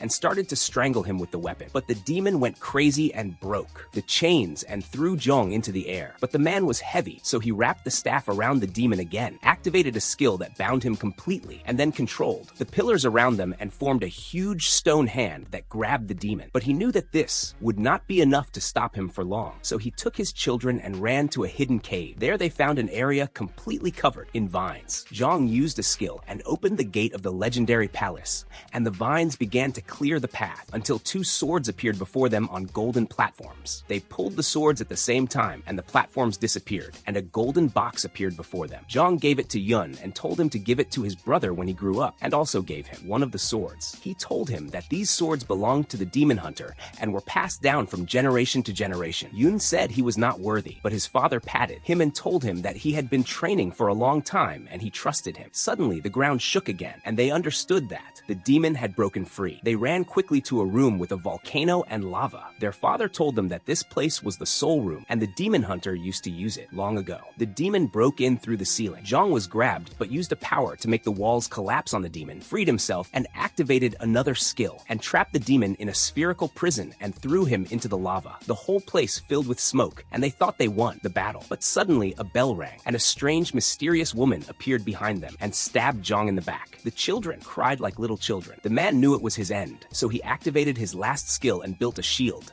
around his children to protect them from danger. The woman tried to break the barrier and managed to wound him on his face, but before she could catch them, the children disappeared suddenly. 10 years passed. Yun grew up and became a man, and Shin turned 14 years old. In the opening scene, Shin was wearing a giant lizard suit and acting. Suddenly, a stranger appeared going with a demon hunter to an abandoned building. The hunter sensed the presence of a demon and said the demon was 1,000 years old. The man accompanying him got nervous and left. The hunter prepared his beads and used them to hit the lizard and then cut off its head. But the man suddenly yelled and asked why he messed up like that. But Yun appeared behind him, hit him on the head, and knocked him unconscious. The man woke up tied up and asked who they were. Yun shouted at him, and the man broke down and confessed the truth, saying he was not a demon hunter, but a scammer. He told them that he made deals with weak demons to stage a haunting, and he would enter to finish it and take money from people and split the profit with the demon. Shin wondered how people were fooled like that, and the man said that people trusted him because of his handsome face. Unlike Yun's face, which looked like a thug, Yun got annoyed and made him wear the lizard suit and tied him up in it. After that, Shin began his coming-of-age ceremony because he turned 14. Yun performed the rituals, and Shin was covered in light with talismans wrapped around him. Then, the light disappeared, and Yun congratulated him on becoming an official demon hunter. Shin got nervous and said he was not sure he was ready, but Yun reassured him and opened the golden box their father left and took out a small iron rod. Shin was surprised and asked what it was. Yun told him their father said it was his destiny. Shin kept it like a treasure because it was from his father. While Yun was wearing the necklace around his neck, an old man came, running toward them, and told them to save the city because the fog was making people disappear. He offered them money to help, but Yun did not take the matter seriously and thought the man was a scammer like the others. He intended to finish Shin's ceremony and let him enjoy life a little. But while he was walking, he bumped into the man again, and his bag fell open, revealing a golden bell. As soon as Yun saw this bell, he was shocked because it reminded him of the woman who killed his father. They decided to go check the city completely surrounded by fog. While they were roaming inside the city, Shin suddenly disappeared, and Yun saw a demon in the form of a cat speaking to him. He asked it about the origin of the bell, but the cat began to attack him. It disappeared and reappeared in the fog, and indeed struck him from behind. But Yun turned quickly and created a small tornado around himself that cleared the fog and threw the cat to the ground. The cat began to cry and beg him not to kill it, promising to do anything. He asked it about the bell. It replied that it just found it and did not know its source. He told it to leave. It thanked him for mercy, but suddenly she attacked him again. However, Yun was ready, and with a quick move of his sword, he finished her off. Before she disappeared, she told him her brother would avenge her and kill Shin. At that time, Shin was indeed facing another cat-shaped demon who was belittling him and telling him he was a child. But Shin stood before him and told him with full confidence that he was no longer a child. Yun was watching from afar and said this was his last gulp test. The demon began to attack Shin, and Shin was dodging the blows with skill. He got close to him, but when he tried to hit him, the demon used his speed to hit Shin and broke his stick. Yun intended to help, but suddenly the necklace around his neck glowed. When he held it, it transformed into a very powerful weapon. Shin took it and threw it at the demon, who was surprised. A terrible energy exploded from the weapon and was felt from miles away. Even the second demon cat felt it and said it finally woke up. The weapon entered the demon's chest, but he did not die. He was amazed to see a golden staff in his chest. When he saw Shin fainted, he tried to pull the staff out, but Yun came and asked him about the bell while threatening to kill him. The bell rang, and the demon entered a hypnotic state and told the truth. He said that a woman named Samira gave him the bell, and she knew that these brothers would come as soon as they heard the bell's sound. Yoon asked him about Samira, but the demon told him it was none of his business. He started repeating that his mission was to kill the demon hunter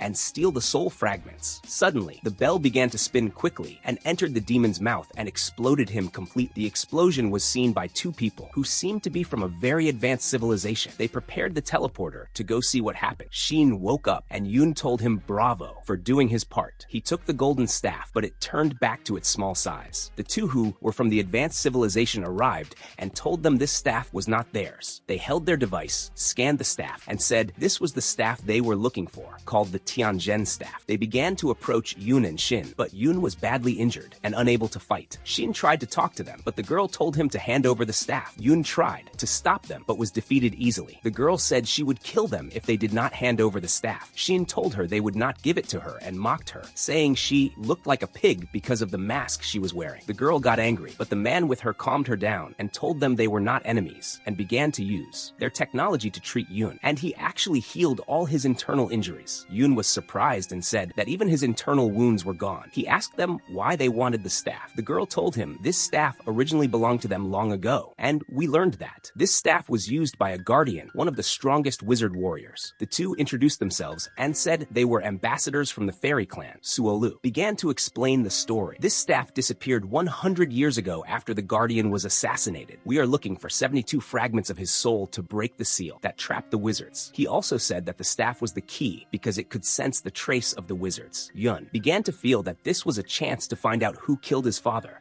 so he refused to hand over the staff and asked them if they were sure it was the real staff. Suolu said to him that when the staff woke up, it released energy that reached all the 6 worlds, and even the demons felt it. He also said that the demon leader Mora and his army were trapped with the wizards, and if the demons beat them to it and broke the seal, the world would collapse. Yun was still not trusting, but Shu told him that if they did not free the wizards, the chaos would continue. Shin decided to believe them and told them to take the staff. Yun agreed, feeling that he was keeping Shin away from danger. As they were leaving, Shu said this staff must be fake because it had returned to its small form. But when Shin held it again, it turned golden. Shu was confused and asked what was happening. The golden staff officially recognized Shin as its new owner, so Suolu and Shu no longer had a choice and had to take the two brothers with them. Yun and Shin agreed and considered this an inevitable fate. Suolu's ship looked very cool. As soon as they boarded, they began their desert journey. While flying over the desert, they found a strange woman named Ying lying on the ground, unconscious. The ship sensed her and performed a severe emergency maneuver that made it fly right suddenly. Shu was surprised and asked what was happening, and the ship told them there was a human body in the way. Yun saw the girl in the middle of the desert, so he grabbed her and ran toward them to save her. Yun managed to get her inside the ship. Suolu asked her how she got injured, and she told them she was attacked by a gang of bandits. But luckily, she managed to escape from them. She asked them to take her to the Valley of Darkness because she was afraid they would catch her again. Yun told her they were going to the same place to look for fragments, so he thought that fate brought them together. She asked about the fragments, and Shin took out the staff, showed it to her,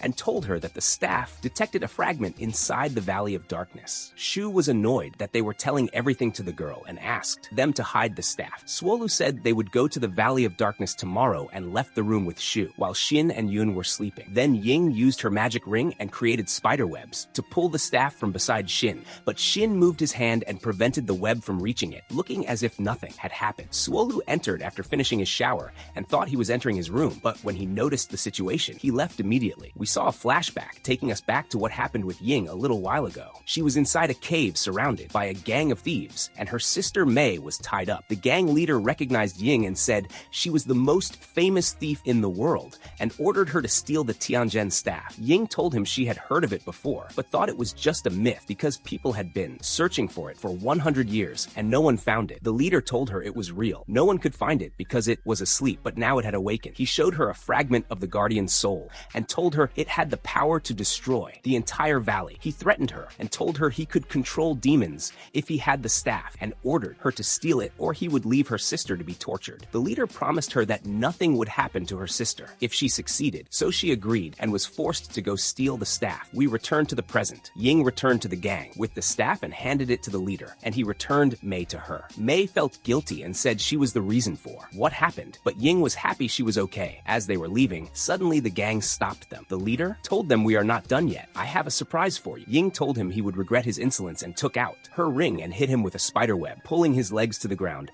and took the staff back again. He ran at her, trying to attack her, but she used the staff to scare him. But when it did not work, she used the web and blinded his eye, and they ran. As they were escaping, Mei fell and told her sister to leave her and run, but Ying refused and created a giant web that trapped the gang inside. But the leader cut it and attacked them. He struck the ground, separating them. Mei tried to hit a weak member of the gang, but he grabbed her leg easily. Ying dodged the leader's attack, but the weak man was trying to stab her from behind, so she trapped him against the wall using her web. However, he suddenly summoned rocks from the ground and hit her with them. Mei ran to her, but the other gang members managed to break free and trapped Ying and Mei inside an energy barrier. At this moment, Suolu said that locating the staff precisely inside the cave would be difficult, so Yun suggested they split up and took Shin with him. As they were running inside the cave, Shin told him, "We are wasting time. This is the wrong way." But Yun told him, "I smelled Ying. Her scent is distinctive." And indeed, they saw the two sisters trapped inside the barrier. But Ying suddenly attacked him with her ring and injured his face. The leader got annoyed and summoned rocks from the ground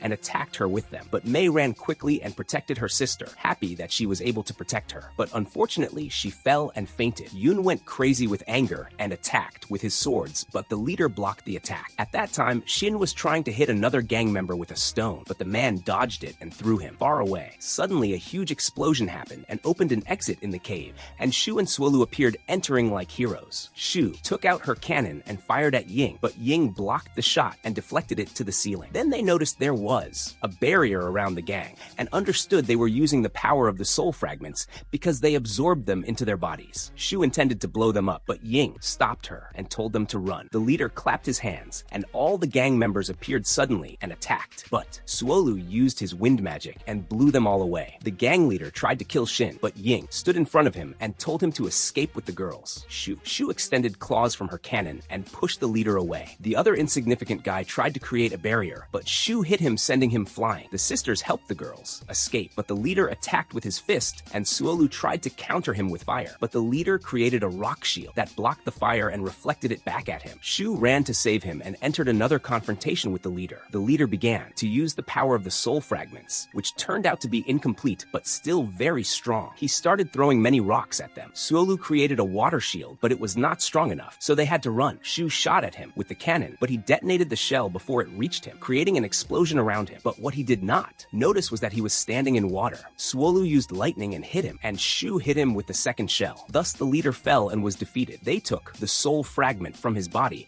and left the cave before it collapsed on them. But while they were with the girls, the gang was not done yet. One of them, who was skinny and despicable, suddenly attacked them. Shin hit him and sent him away, but he stood up quickly and wanted to attack Sin again. The criminal used his tentacles again and attacked Yun, but he dodged the blows with difficulty. Then, Shin grabbed the criminal so Yun could attack, but suddenly the man trapped him in a barrier and kicked Shin away. Yun tried to break the barrier, but the man began using his spell to turn him into stone. Shin kept banging on the barrier until his hand bled, but it was no use. Suddenly, the staff began to glow, and Shin grabbed it, and it transformed into its true form, broke the barrier, and reversed the petrification spell. But the man attacked him and snatched the staff, but suddenly it turned into a small iron stick. He tried to restore it, but his arm was severed because the petrification spell broke completely. A second battle began, and Yun dodged the man's attacks. In a moment, he hit him and knocked him to his knees, but the man remembered that hunters could not kill humans, so he asked why he thought he was human. But Yun told him he did not deserve to be human at all. And then the man laughed and said he recognized Yun, saying he looked like the hunter who had two swords. He told him that more than 10 years ago he was sent to look for this hunter, and a fight occurred between them. Yun wanted to know more about this hunter, but suddenly the man heard a bell sound. As soon as he heard it, he fell and died, and the fragment exited his body. They returned to the ship, and Suolu tried to treat Mei, but her wound was very severe. Ying was sure she would die, but Suolu found a solution to sacrifice her body and put her soul in the ring. When the wizards returned, she could reincarnate into another body. Ying agreed with him. At that time, Shin felt frustrated and told Yun that he was late and saved no one. But Yun told him he saved him, and he should not lose hope because they could still save Mei if they collected all the fragments and freed the wizards. They returned to the ship, and the fragment entered the staff. Ying asked to join them on the journey for her sister, and Yun was happy she was with them. They began their journey to save the world and reached the industrial city. But Shin was tired, and the weather was very hot, which increased his fatigue. Yun asked Suolu if he could help him, so he told him not to worry, as this happened when the staff absorbed a fragment, and he would improve with medicine from the sage's shop. They entered a strange shop full of women's clothes, but the shop owner recognized Shu immediately as soon as he saw her,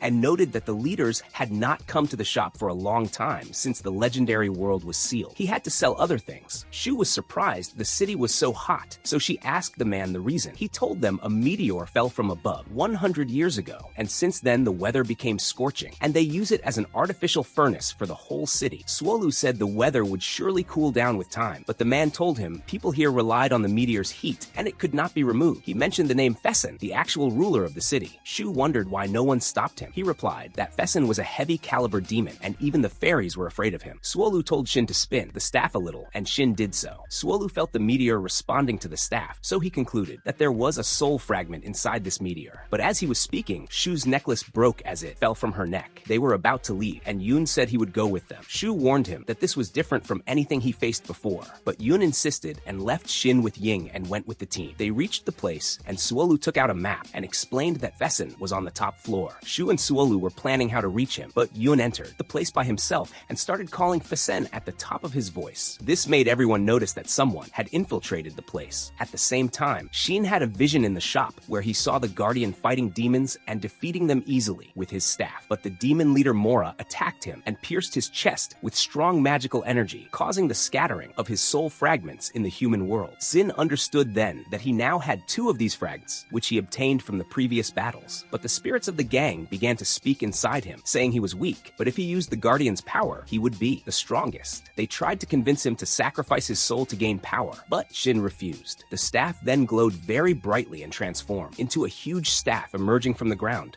and he heard the Guardian's voice telling him his soul would unite with him. At this time, the 3 who left had finished off the guards and entered a hall with a woman's portrait. Suddenly, Fessen appeared, and Yun attacked him immediately, but Fessen activated his fire skill, and Yun had to retreat. Fessen was happy to see Shu and Suolu and said they were opponents worthy of fighting. He revealed that the soul fragment they were looking for was inside his body and told them to come take it by force if they wanted it. Yun charged at him, but Fessen created a fire barrier to defend himself and then hit him with a pillar of fire. Yun remained standing, and his swords began to absorb the fire. But Fessen increased the intensity and hit him with a huge fire explosion that sent him flying far away. Suolu ran quickly and caught him as he fell. Suolu told him that if the fire in his body reacted with the meteor, the whole city would burn, and to leave the fragment alone. But Fessen laughed and said he would use human blood to solve the problem. Suolu understood then that he intended to use a forbidden spell. He asked him where he would move the meteor, and Fessen said he would use it to blow up the palace of the leaders. Shu took out her cannon and shot at him, but Fessen used a fire shield and countered with a whip of fire wrapped around the cannon, heating it intensely. Suolu tried to cool it with water, but it was no use, and Shu was forced to throw it away. Fessen threw a fireball at Shu, but Yun stepped in to defend her and told her to return to the shop. Quickly, Shu and Suolu withdrew, and the factory volcano began to erupt, and the whole world turned upside down. Fessen descended fire on Yun, who threw his sword at him and appeared behind him and hit him, but unfortunately, it was an illusion. Fessen wrapped his whip around Yun's legs and smashed him to the ground violently and was about to finish him, but Suolu returned again and created a wall of ice and helped them escape. The fragments actually began to fall from above like rain, and all the people were in danger. The 3 returned to the shop quickly to look for a solution, and Shin and Ying ran looking for a place to hide, but Shin saw a little girl crying, so he ran to her and told her to come with him quickly, but a building next to them was about to fall on them. Suddenly, Ying used spider webs and saved them. They entered the shelter, and Shin was worried about his brother, but the shop owner reassured him and told him he took a snowpan pill and would improve with time. The shelter began to break, and people began to get tense. The shop owner told them there was the core of the city's artificial furnace. If they found it, they could control the heat, but the problem was that no one knew its location. Suolu suspected it was the only key to end this disaster, but this core was heavily guarded, so they suggested that Ying steal it. Ying remembered that she swore long ago to stop stealing, but the man told her this was not stealing. This was one of the weapons of the leaders, and we were just returning it. Indeed, Ying infiltrated the building and finished off everyone watching the cameras and used the devices to locate the secretary. She attacked her and began to interrogate her, but the secretary resisted and tied her tie around Ying's arm and attacked. But Ying used her threads and tied her up and continued the interrogation to know the location of the core. At the same time, the shelter was collapsing, and Fessin was throwing fireballs at the people and telling the fairies to come out. Shu took out her cannon again and decided to buy time until Ying returned, and Suolu decided to join her in the plan. At this time, Ying was completing her investigation inside the building and was actually able to get the information she needed and went to the place where the main core was. In a flashback, we saw Fessin walking amidst the destruction,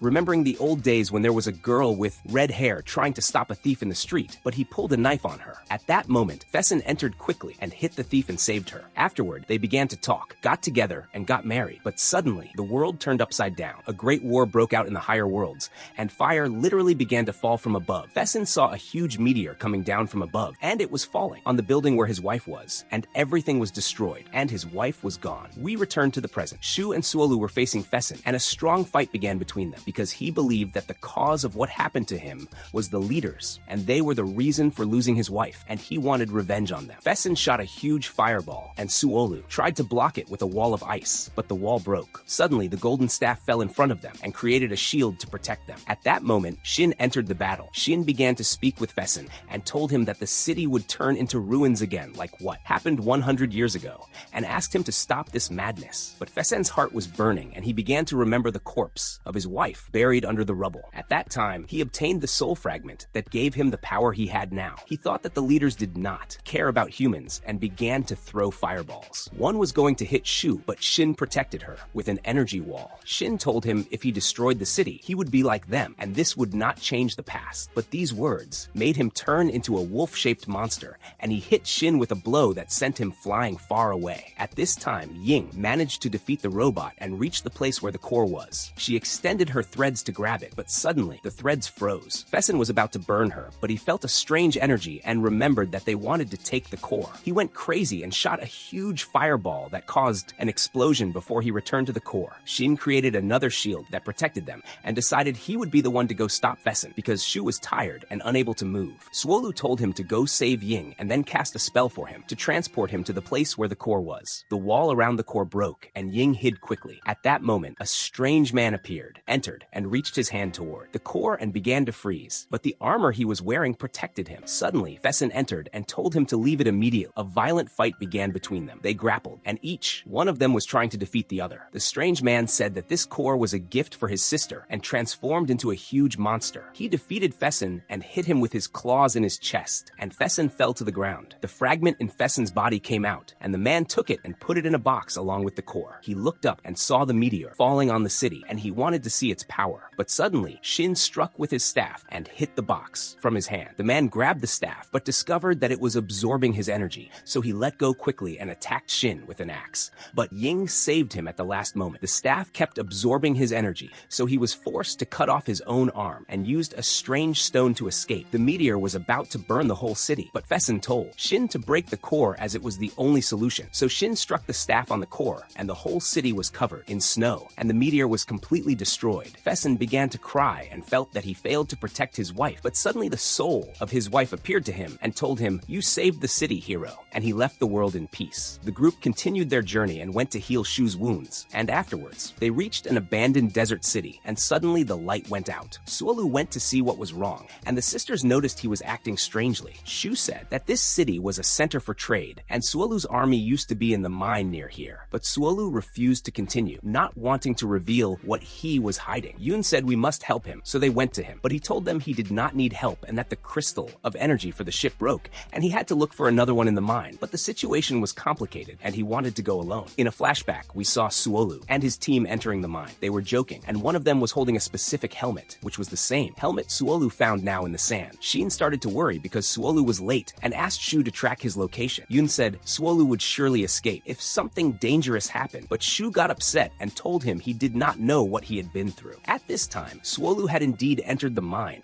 and remembered the memories of the team with him when they went down to look for the missing workers. The darkness was suffocating, so one of the team lit up the place and they found many helmets lying near an opening leading down. They said surely the workers were hiding there, but the team sensed danger and said they were not ready for a battle. However, Suolu told them our mission was more important. They prepared, went down, and started fighting zombies. Suolu thought they were the missing workers, but their number was very large, so they were forced to flee. One of the team threw grenades, and they covered themselves. Indeed, the zombies fell, but one of the team got injured. As they were walking, blood on the ground formed a strange symbol. They reached a safe place and sent a message to the headquarters asking for support. But as they were sending it, the wall behind them opened, and a huge monster came out and hit one of the team until he died. This monster was called the corpse harvesting monster. In the present, Yun said he heard about this monster and that it ate corpses, and even the leaders were afraid of it. Shu said it was supposed to live in the dark world, not here. Shu tracked Suolu, and we found him collecting crystals, but he found himself standing above the strange symbol he saw before,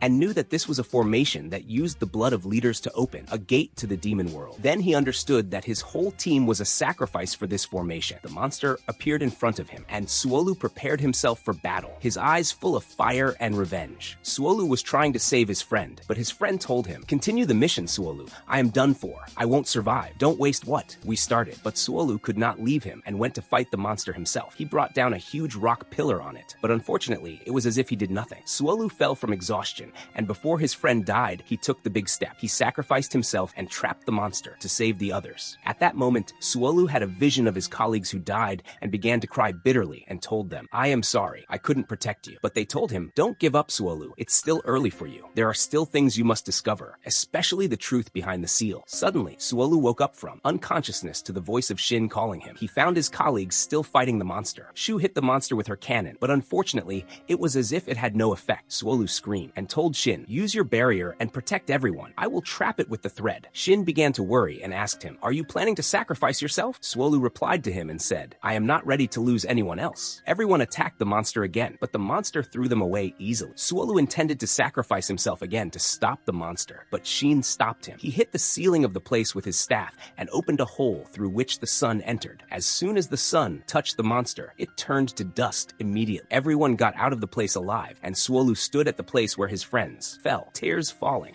as he swore he would discover the secret of the seal and complete the journey to the end. They set off again on their journey to collect the soul fragments and reached a place called the Healing River. Suolu said people came there to make wishes. Shin and Ying decided to go into the water. Suddenly, Shin noticed that Yun's wounds were healing quickly. Afterwards, they spotted a strange man standing, watching space named Mogon. Shin went and left his equipment and asked him, "Who are you?" Yun said, "This man is not normal. I sense danger from him." Mogon glanced at Yun's swords and stopped, remembering his battle with the greatest demon hunter named Shen, who held the same swords at that time. Shen tried to defeat him but fell. When he held the second sword seriously, the two entered a legendary battle. Their swords clashed, and the ground broke from their strikes. Mogon used his ultimate technique, and Shen merged his two swords and turned them into a double spear. The two entered a final strike, and in the end, Shen was the one who won and left a big scar on Mogon's face. Mogon told this story to Yun, but Ying told him, "This talk doesn't make sense. My father gave me these swords." But Mogon said these were Shen's swords and that Yun did not deserve them and was not the strongest demon hunter. Yun got excited and told him, "If that's the condition, then I will defeat you and prove to you that I am the strongest." They were about to start the battle, but Shin stopped them and said, "We don't know the truth about Shen yet." At that moment, Shu appeared and heard the talk. Shu told Mogon, "No trouble," but Mogon struck his sword in the air, and the strike exploded a huge rock far away. At that time, Ying entered quickly and said, "This is Mogon, the strongest swordsman of the demon clan, because of the sword he holds." Ying told him, "Yun is tired and came to be healed. If you want to fight him, wait a little." Mogon agreed and said, "Half a day, and after that, there is no escape. If anyone tries to flee, he will die." They returned to the ship, and Ying told them that Mogon stole the legendary sword from his clan,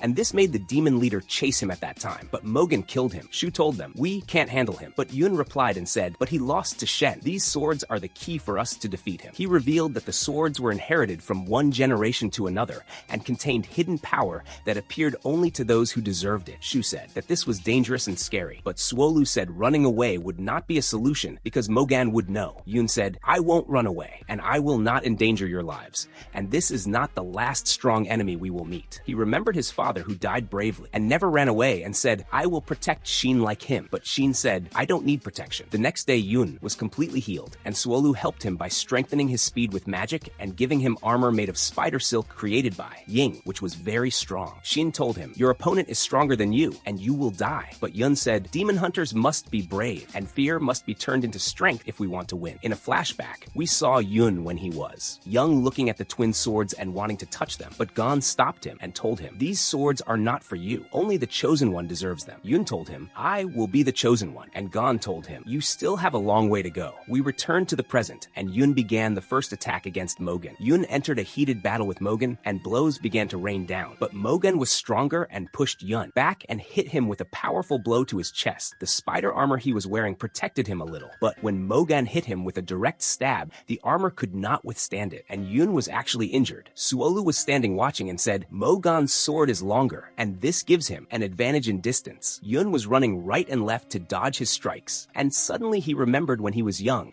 and training with his father Gun, who always cheated against him with a longer stick. Yun remembered telling his father, "You are cheating," and he would run laughing while his father ran after him. Once, Yun threw his weapon at Gun, but Gun blocked it easily and knocked him to the ground and told him, "These moves of yours won't work. You need more training." In another flashback, it showed Yun training at night, and suddenly a group of bats attacked him. He tried to hit them, but couldn't. They flew around him and were not afraid of his long sword until one bit him. At that time, he understood that length is not everything, and that what wins is technique. The next day, Yun was able to defeat the bats and went to his father and told him, "I want to duel you again." Indeed, they started, and Yun began to pressure him, and Gon attacked him with the stick, but Yun dodged him and finally grabbed him and won. We returned to the battle with Mogan. Yun threw some sand in the air to get close to him. They began exchanging blows like crazy. Yun blocked a blow and countered with another blow. Everyone thought Mogan was finished, but no. Mogan stood up and said, "Enough joking, now I will get serious." His sword became surrounded by energy, black energy, and he struck a blow that broke Yun's armor. But Ying said that if this armor was hit in the same spot multiple times, it would break. Indeed, Mogan kept hitting the same spot until the armor broke and Yun was injured badly. Yun told him, "You are very strong. I can't block you." We saw another flashback showing Yun looking for his father when he heard there was a monster in the village, but he didn't find him. So he took the swords and ran quickly. On the way, he saw a bear attacking Shin. Yun kept throwing snowballs at it to distract it, and indeed managed to distract it a little to protect Shin. We returned to the battle, and Yun was still trying to hold on even though he felt he was weaker, but he understood that this was his duty to protect Shin no matter what happened. Mogan hit him with a powerful blow and knocked him down and told him, "You are weak. You will never be able to protect anyone." But Yun, while lying down, said, "Even if my life is lost, it is worth it for someone dear." He returned to a flashback thinking about the battle with the bear. At that time, he bled, and his blood flowed onto the swords, and dark energy appeared around them. At that time, he felt filled with killing intent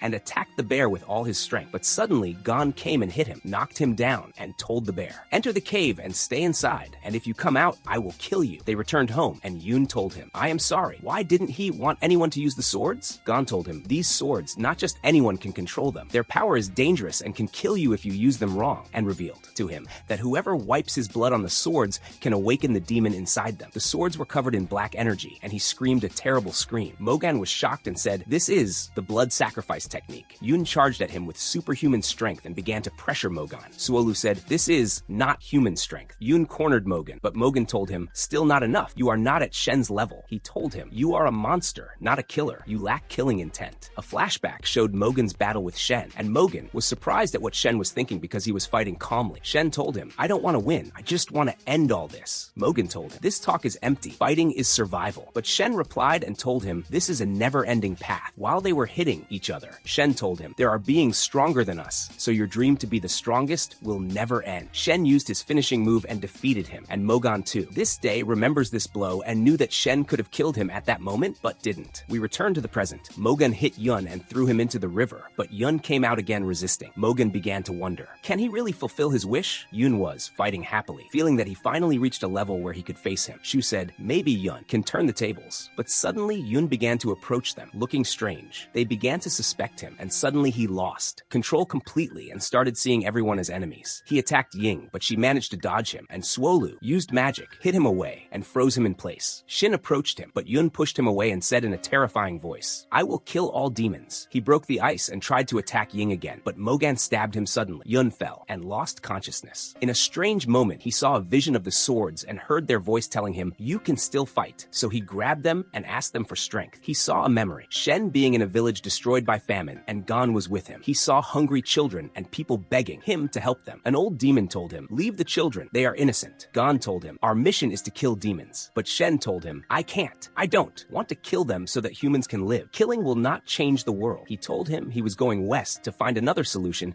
and promised him he would return one day. At this time, Shen arrived at a city full of demon corpses and found Mogan there after he finished them off. Mogan sensed the souls of the demons Shen killed and said, "This must be the strongest human. I must must kill him. A while later, we see Gon in the dead of winter, leading a group of humans on a new journey. The group took a little rest in a cave after the crazy events that happened. Gon was standing looking at the horizon, and suddenly he spotted someone coming from afar. He focused a little and found it was Shen himself carrying a small child in his arms. They all returned to Gon's house, and there Shen handed the child to Gon and told him, "Take care of him. I don't have much time left." It was clear he returned from his long journey understanding many things and changed. Shen told them that chaos was coming and that children were the hope of the future. He handed Gon his swords, which held many secrets, and it was clear he was saying goodbye. Then the scene returns to Yun, who was unconscious and woke up lying by the healing river. Mogon was standing above him saying, "Shen spared me back then. Today, I did like him, but next time I won't have mercy." He drew his sword and walked away. Yun's soul was healed by the river water, and Shin was very happy he woke up. Yun told him the dream he saw and said, "Surely this was a memory from the twin swords." Shin asked, "Does that mean my staff could also be related to Shen?" Yun told him, "Maybe, but we will need to collect the rest of the soul fragments to know the truth." They returned to the ship, but everyone was confused about what to do next. Collect the fragments or investigate the secret of the swords? Suolu told them about a city called Shawen, which is the smartest city in the whole world and the only place where humans live inside this world. This city has a very advanced civilization. The two brothers got very excited to see it. They arrived at the city, and there a whole new chapter began. Suddenly, Shin's staff began to react and indicated that there was a soul fragment inside the city. They arrived at the city gate,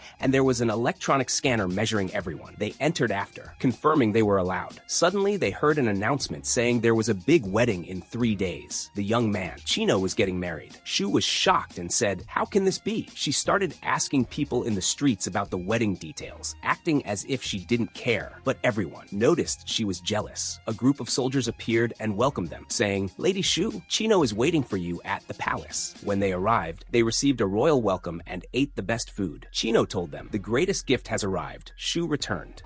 Everyone was shocked, and then we learned that he prepared the wedding as soon as Shu entered the city because the system detected her entry and registered her as Chino's bride. We return to a beautiful and romantic flashback, taking us to the time when Shu was young and saved Chino from some kids bullying him. He told her, "When you grow up, come and be my bride." She told him, "Does that mean I get all your money?" "Okay, I agree." We return to the present, and Chino told her, "You promised me." But Shu told him, "I didn't understand what bride meant. I was a child." She also said she arranged for the kids to bully him so she could save him and he would buy her food. But Chino didn't care about these details and told her, "A promise is a promise, and you return." Yun tried to tease her and said, "Oh, she came back for the wedding." Shu got very annoyed. Shin felt she was not happy, but Yun said, "Let's use this wedding to meet the emperor." Indeed, everyone decided to play the role for a while. Suolu signaled to Shu and told her, "Remember our mission." So she was convinced she had to play the role of the bride until the mission was over. Shu entered her room and kept thinking about the old promise and said, "I don't want this wedding. I will leave as soon as the mission is over." But what she didn't know was that Chino himself was the holder of the soul fragment and said, "I will never let her leave again." The woman told the guards, "This is the one who robbed me," and pointed at Yun. The guards arrested him, and Ying told them, "Wait, he was framed." But the guards said, "You are actually illegal immigrants." So they decided to run away from the place. At this time, Shin and Suolu were trying to locate the fragment. The staff was pointing toward the city gate, and they decided to leave, but as soon as they left, the staff went silent. They decided to return to the city, but they heard an announcement saying, "The gates will be closed until the wedding day. No entry or exit." Shin ran toward the gate, but collided with a huge energy barrier that threw him back. Suolu said, "What is happening? Why is the city closed?" At that time, an old man holding some herbs met him and said, "I was collecting medicine for my sick daughter. What do I do now?" Shin went to the guards and told them about the man's condition, but the guards' response was coming. While standing in front of the guards told them strictly, "We follow Chino's orders, and no one is allowed to enter the city." Suolu was surprised and asked, "Has this happened before?" The man told him, "No, this is the first time." Shin tried to use his grappling hook rope to climb, but the barrier, the magical shield, prevented the rope from reaching the wall. Suolu used his magic to help him climb, but suddenly the magic was cancelled. Suolu noticed the barrier was very strong, and Shin began to worry and said, "How will we get in?" The man told them, "There is another way," revealing a secret tunnel leading inside the city. They began to move with him until they reached the opening of the tunnel and entered. As they were advancing inside, Shin hit a barrier and was bounced back. Suolu understood immediately that this was the work of the leaders and said to himself, "Surely this tunnel was made specifically for the leaders." Indeed, he was able to pass through the barrier and began looking for a key and activated a mechanism with his blood when he cut his hand. They reached the end of the tunnel and started to climb up. Suddenly, suddenly they discovered they had emerged onto a stage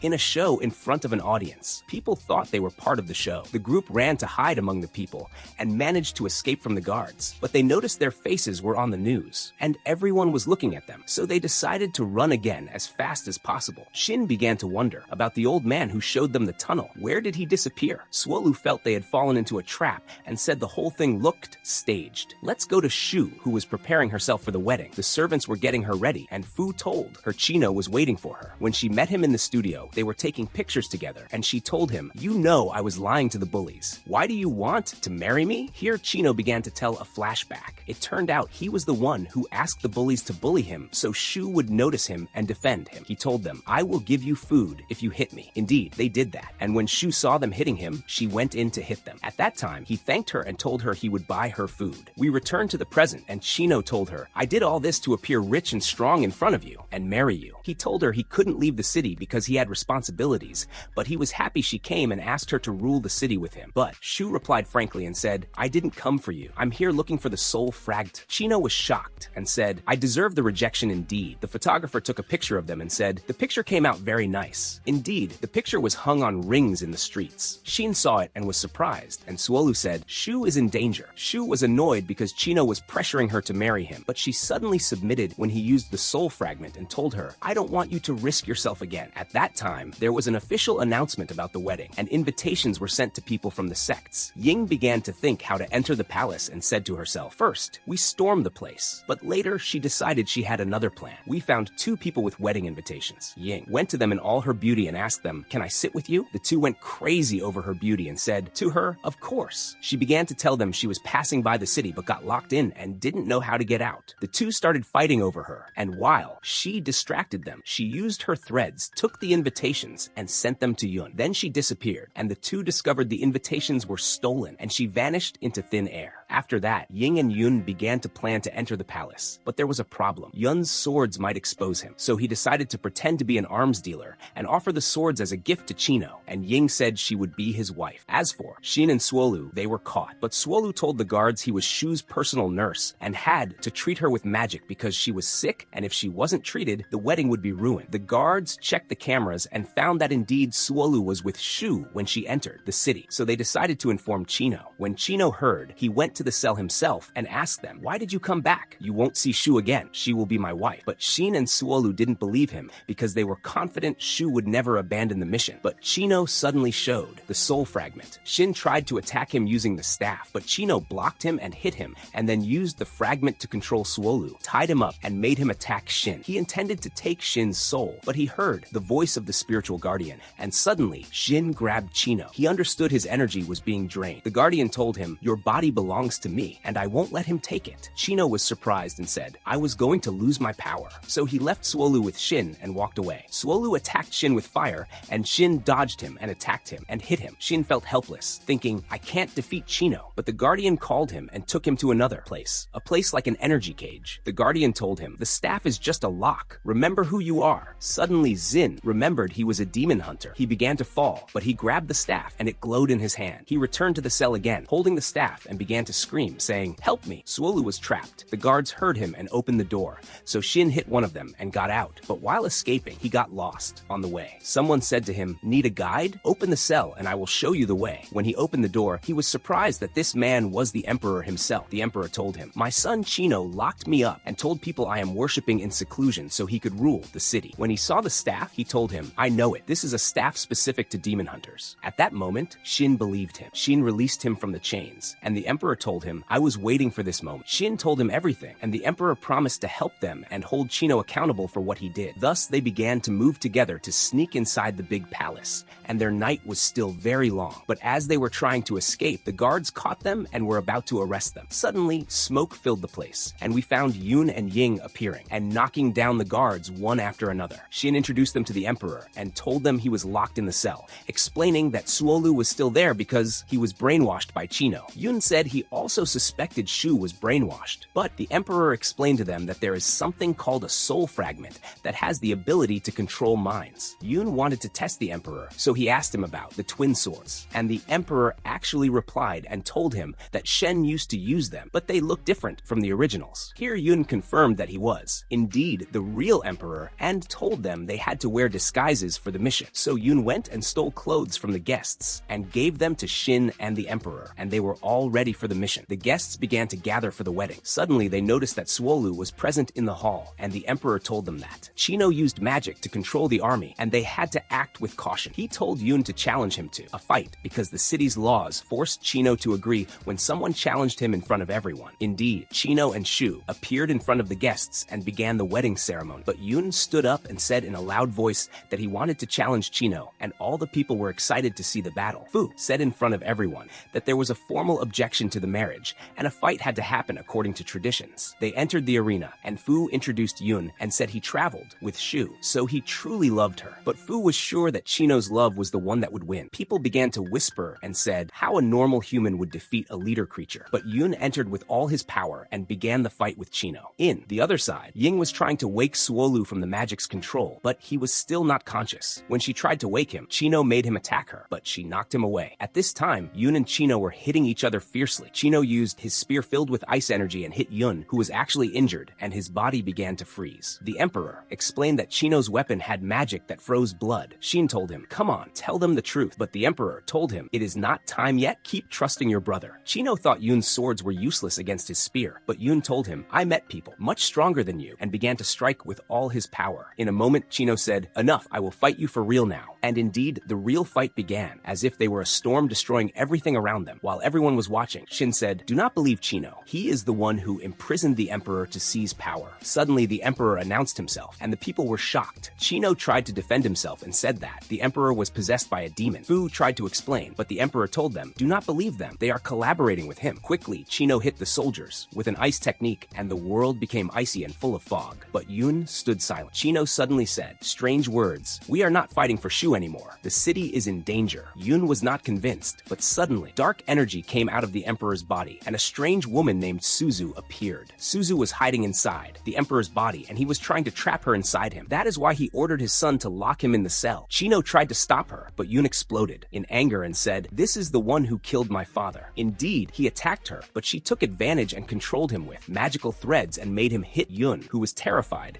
and told her to let him go. But Suzu told him, "You have another opponent." An old man appeared and transformed into the demonic monster that Gon defeated long ago. This monster hit both of them and flew them far away, so they agreed they had to cooperate. Chino decided to use the soul fragment and put it on his spear and struck the ground with it. He froze the monster completely and hit it with a powerful blow, but the monster escaped and attacked Shu. So Chino sacrificed himself and stabbed it, but he received a fatal injury. Yun came and ended the battle with powerful blows. As Chino was dying, he told Shu, "I am sorry I forced you to stay. I was wrong." Shu told him that she respected her promise to him, but they had not seen each other for a long time. Chino handed her the soul fragment and told her to protect herself with it and let himself die. Suzu tried to take the fragment, but Shu unleashed her anger and hit her with her cannon, but Shin protected her with his shield. He activated his blood sacrifice and transformed into a powerful monster and began to hit the monster, but he was about to lose control. Suzu tried to break his spirit and made him see a vision from the past, the moment his father was killed. But Yun remembered his father's words, "You are the one who will activate the power of the twin swords and become the strongest demon hunter." Here his body began to glow,